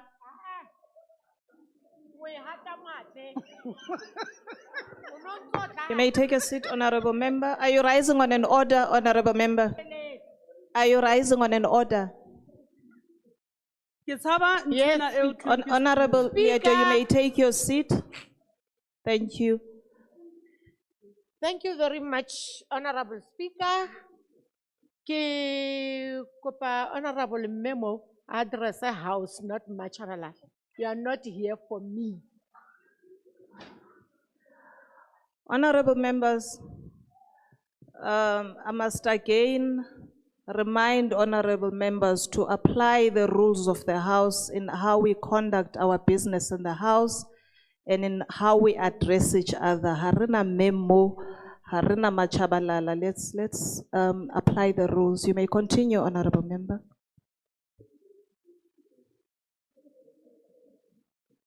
Honorable Deputy Speaker, ne kere ke tshaba ntho ena o thweng ke setulo. Ba bang ba ntlong ena ba kgethuwe ba bolella setjhaba hore ba tlo se emela haholo ho se hlokang. Ke ka hona ba aparang di-overall.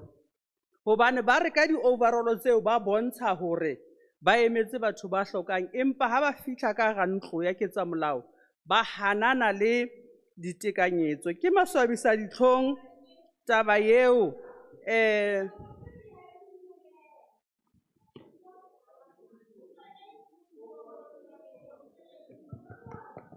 Honorable members, order. Honorable Nanyane, Honorable Chabalala.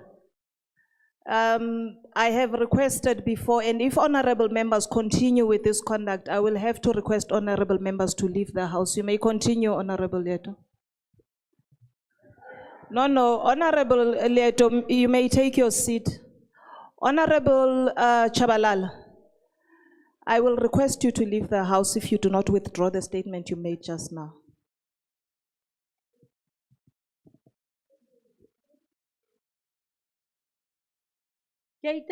Speaker, ki hula, hana ki itseng, nkgopotse.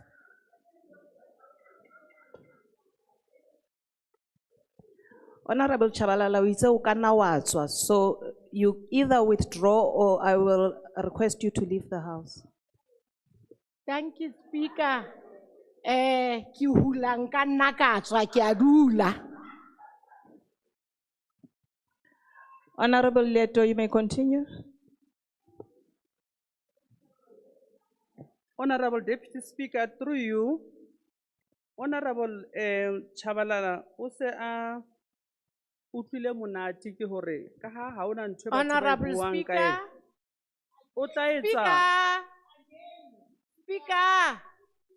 Umpa fela a etsa jwalo hore batho ba mo hlahise TikTok ba bue ka ena. Chabalala is not a fashion name. Sit down if o sa tsebe o ka bua ka.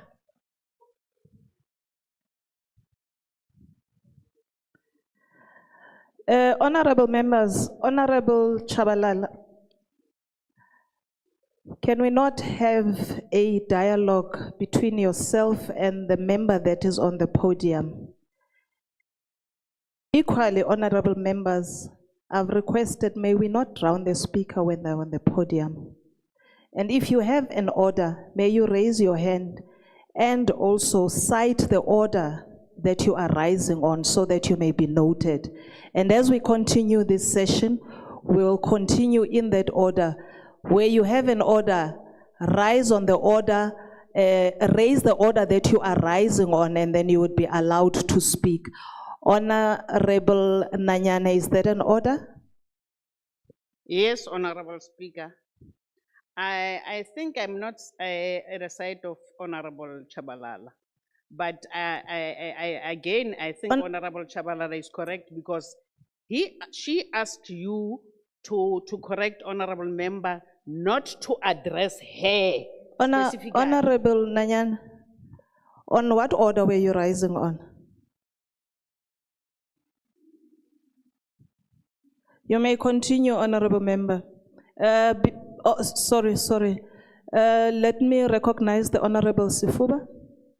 Thank you, Honorable Deputy Speaker. I rise on a point of order in terms of Rule 117, subsection 2. The Honorable Member has displayed unbecoming behavior in terms of that rule on the Speaker that is on the podium.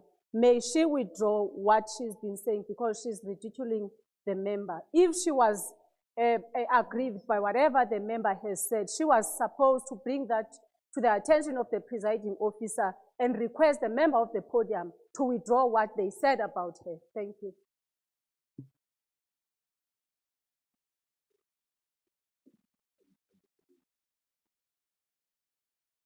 What will you say?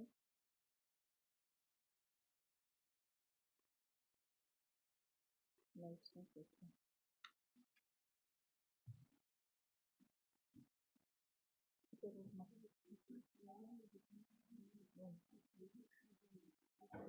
Okay. Thank you, honorable members. Thank you, Honorable Sifuba. Because I have not heard that comment, we'll take it to Hansard and then we'll take it to Rules Committee. Thank you. You may continue, honorable member. Thank you very much, Honorable Speaker. I think it should be noted that I am a person who respects rules and other people, but I'm not a coward. So, Honorable Klute, we have made progress in terms of gender-based violence and femicide because we spoke about the establishment of the gender-based violence and femicide forum or council to respond to Pillar 4 of the National Strategic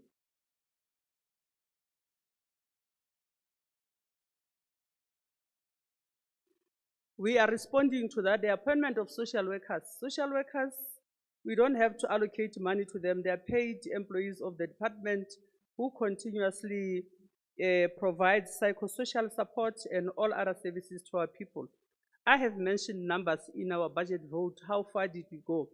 Therefore, when we deal with issues of gender-based violence and femicide, we shouldn't be emotional and grandstand because the victims of gender-based violence and femicide, including those that have survived, we are pressing on their pain when we speak about gender-based violence in a form that would make them to feel more pain. Gender-based violence and femicide is a business of everyone. It doesn't have to have a political label on it because it cuts across. It may happen that some are not mentioning it, but they are also affected by the same thing. On the DA, I think the people of the Free State committed a mistake to elect people who has an interest of Western Cape. to be members of the Free State Legislature. You cannot speak about achievements tsa monna le mosadi ba ka next door. Mare ka ha hao ho sena di achievement tseo. Now I think they committed a mistake because those that are representing them in this house, every time they speak about Western Cape, when you go to the Western Cape, almost each and every street, you'll find homeless people staying there. Now Western Cape is for a few. Now it means Western Cape continues to provide services to the few people who happens to be well off in terms of the economy that they benefited unfairly so. Now the injustices of the past has put us where we are today. That's why as government, our social security net is assisting our people not to sleep without food, not to be in the streets. Of course, resources will never be enough. They were not enough during the National Party government which gave birth to the DA because they only provided for the few. So, body language. Through you speaker, please.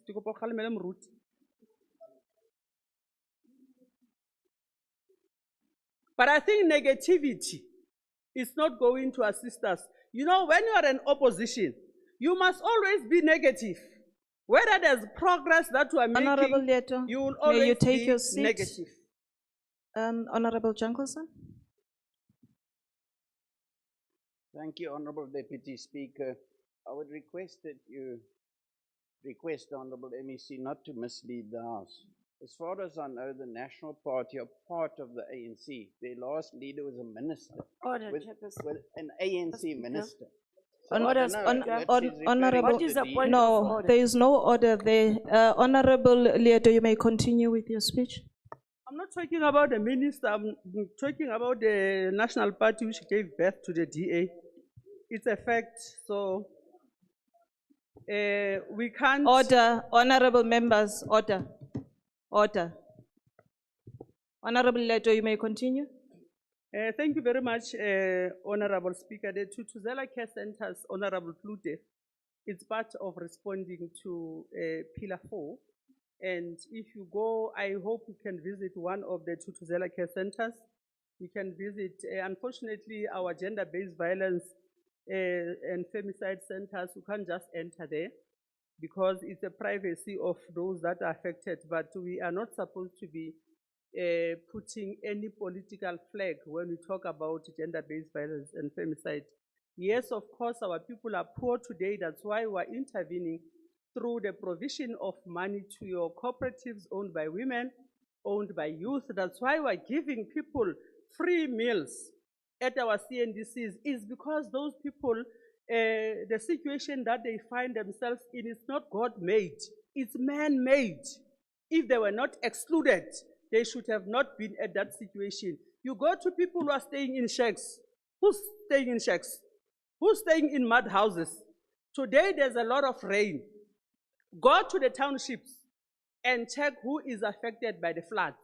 It's because our people were put in areas which cannot be easily developed. All those that benefited from the past are in high areas in suburbs because they were prioritized. The African National Congress does not exclude anyone, but the ANC says everyone is equal in front of the law. That's why we are supposed to provide services to everyone. Now, if there's people that you know that they need services to the department, just bring those people who will assist them within the little budget that we have as the department. Honorable Leto, may you take your seat. Honorable Mokwena. Thank you very much, Speaker. Will the Honorable Leto be prepared to take a question? Will you take a question? With pleasure. Thank you very much. Honorable Leto, do you think Honorable Junkelson will be willing to go and live in Philippi and help our people to fight the evils they are faced with under the DA government in the Western Cape?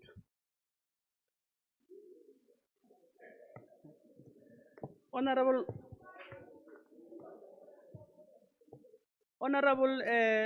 Mukwena, I don't think there's no one that can want to go and live in a mud house or a shack from the left, because they think that mud houses and shacks were made for Africans who happens to be black. And that's a legacy of their own. That's rubbish. That's rubbish.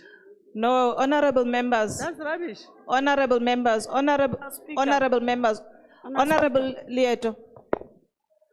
Honorable members, I don't honorable understand Lieto. Thank you very much. Honorable members, and this is directly to you, Honorable Lieto. May you not address the members directly and speak through the speaker. Because every time you mention the members by their names, then there's an appetite to then respond. And the House then digresses. So can you continue with your speech with your 57 seconds that are Honorable left? Speaker, even when I mention the DA, they Honorable Speaker. respond. The Honorable Premier. Honorable Speaker, perhaps you need to look at how an honorable member presents a sentence, referring, but at the same time speaking via the speaker.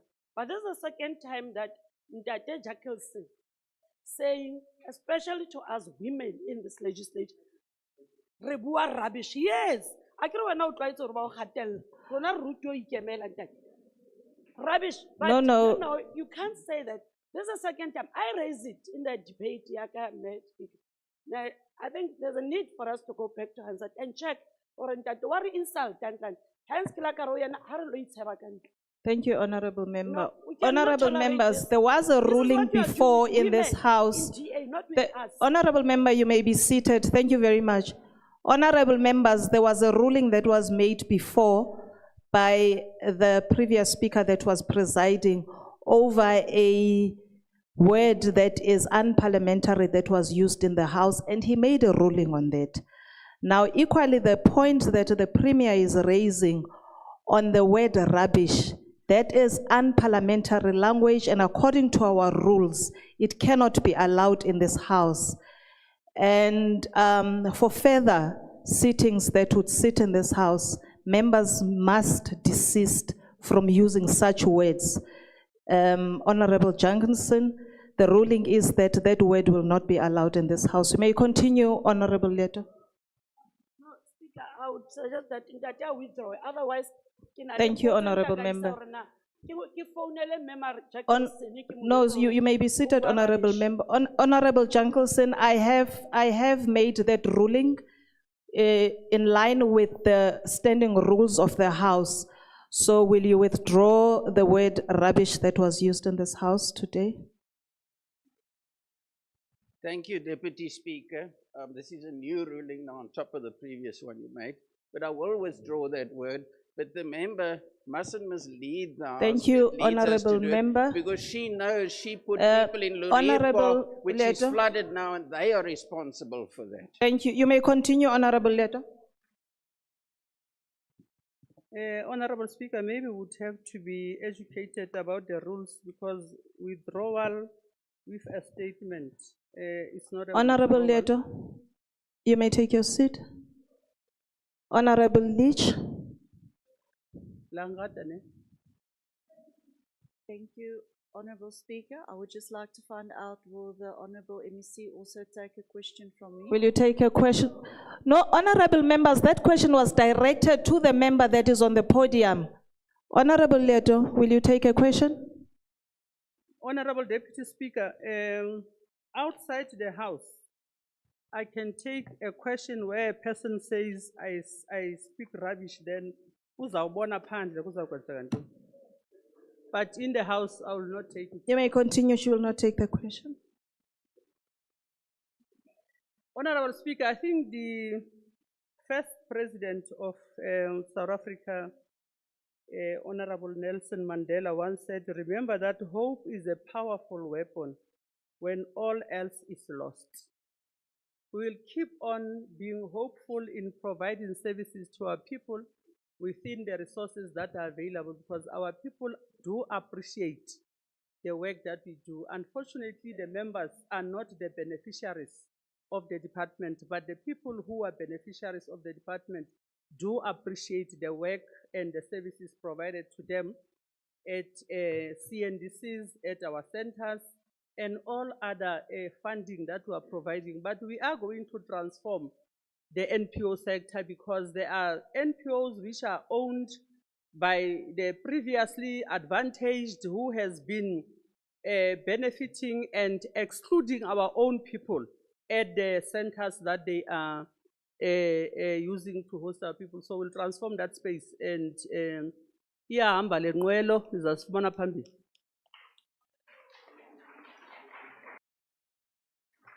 Thank you, Honorable Member. The reply by the MEC concludes debate to vote 7 of social development.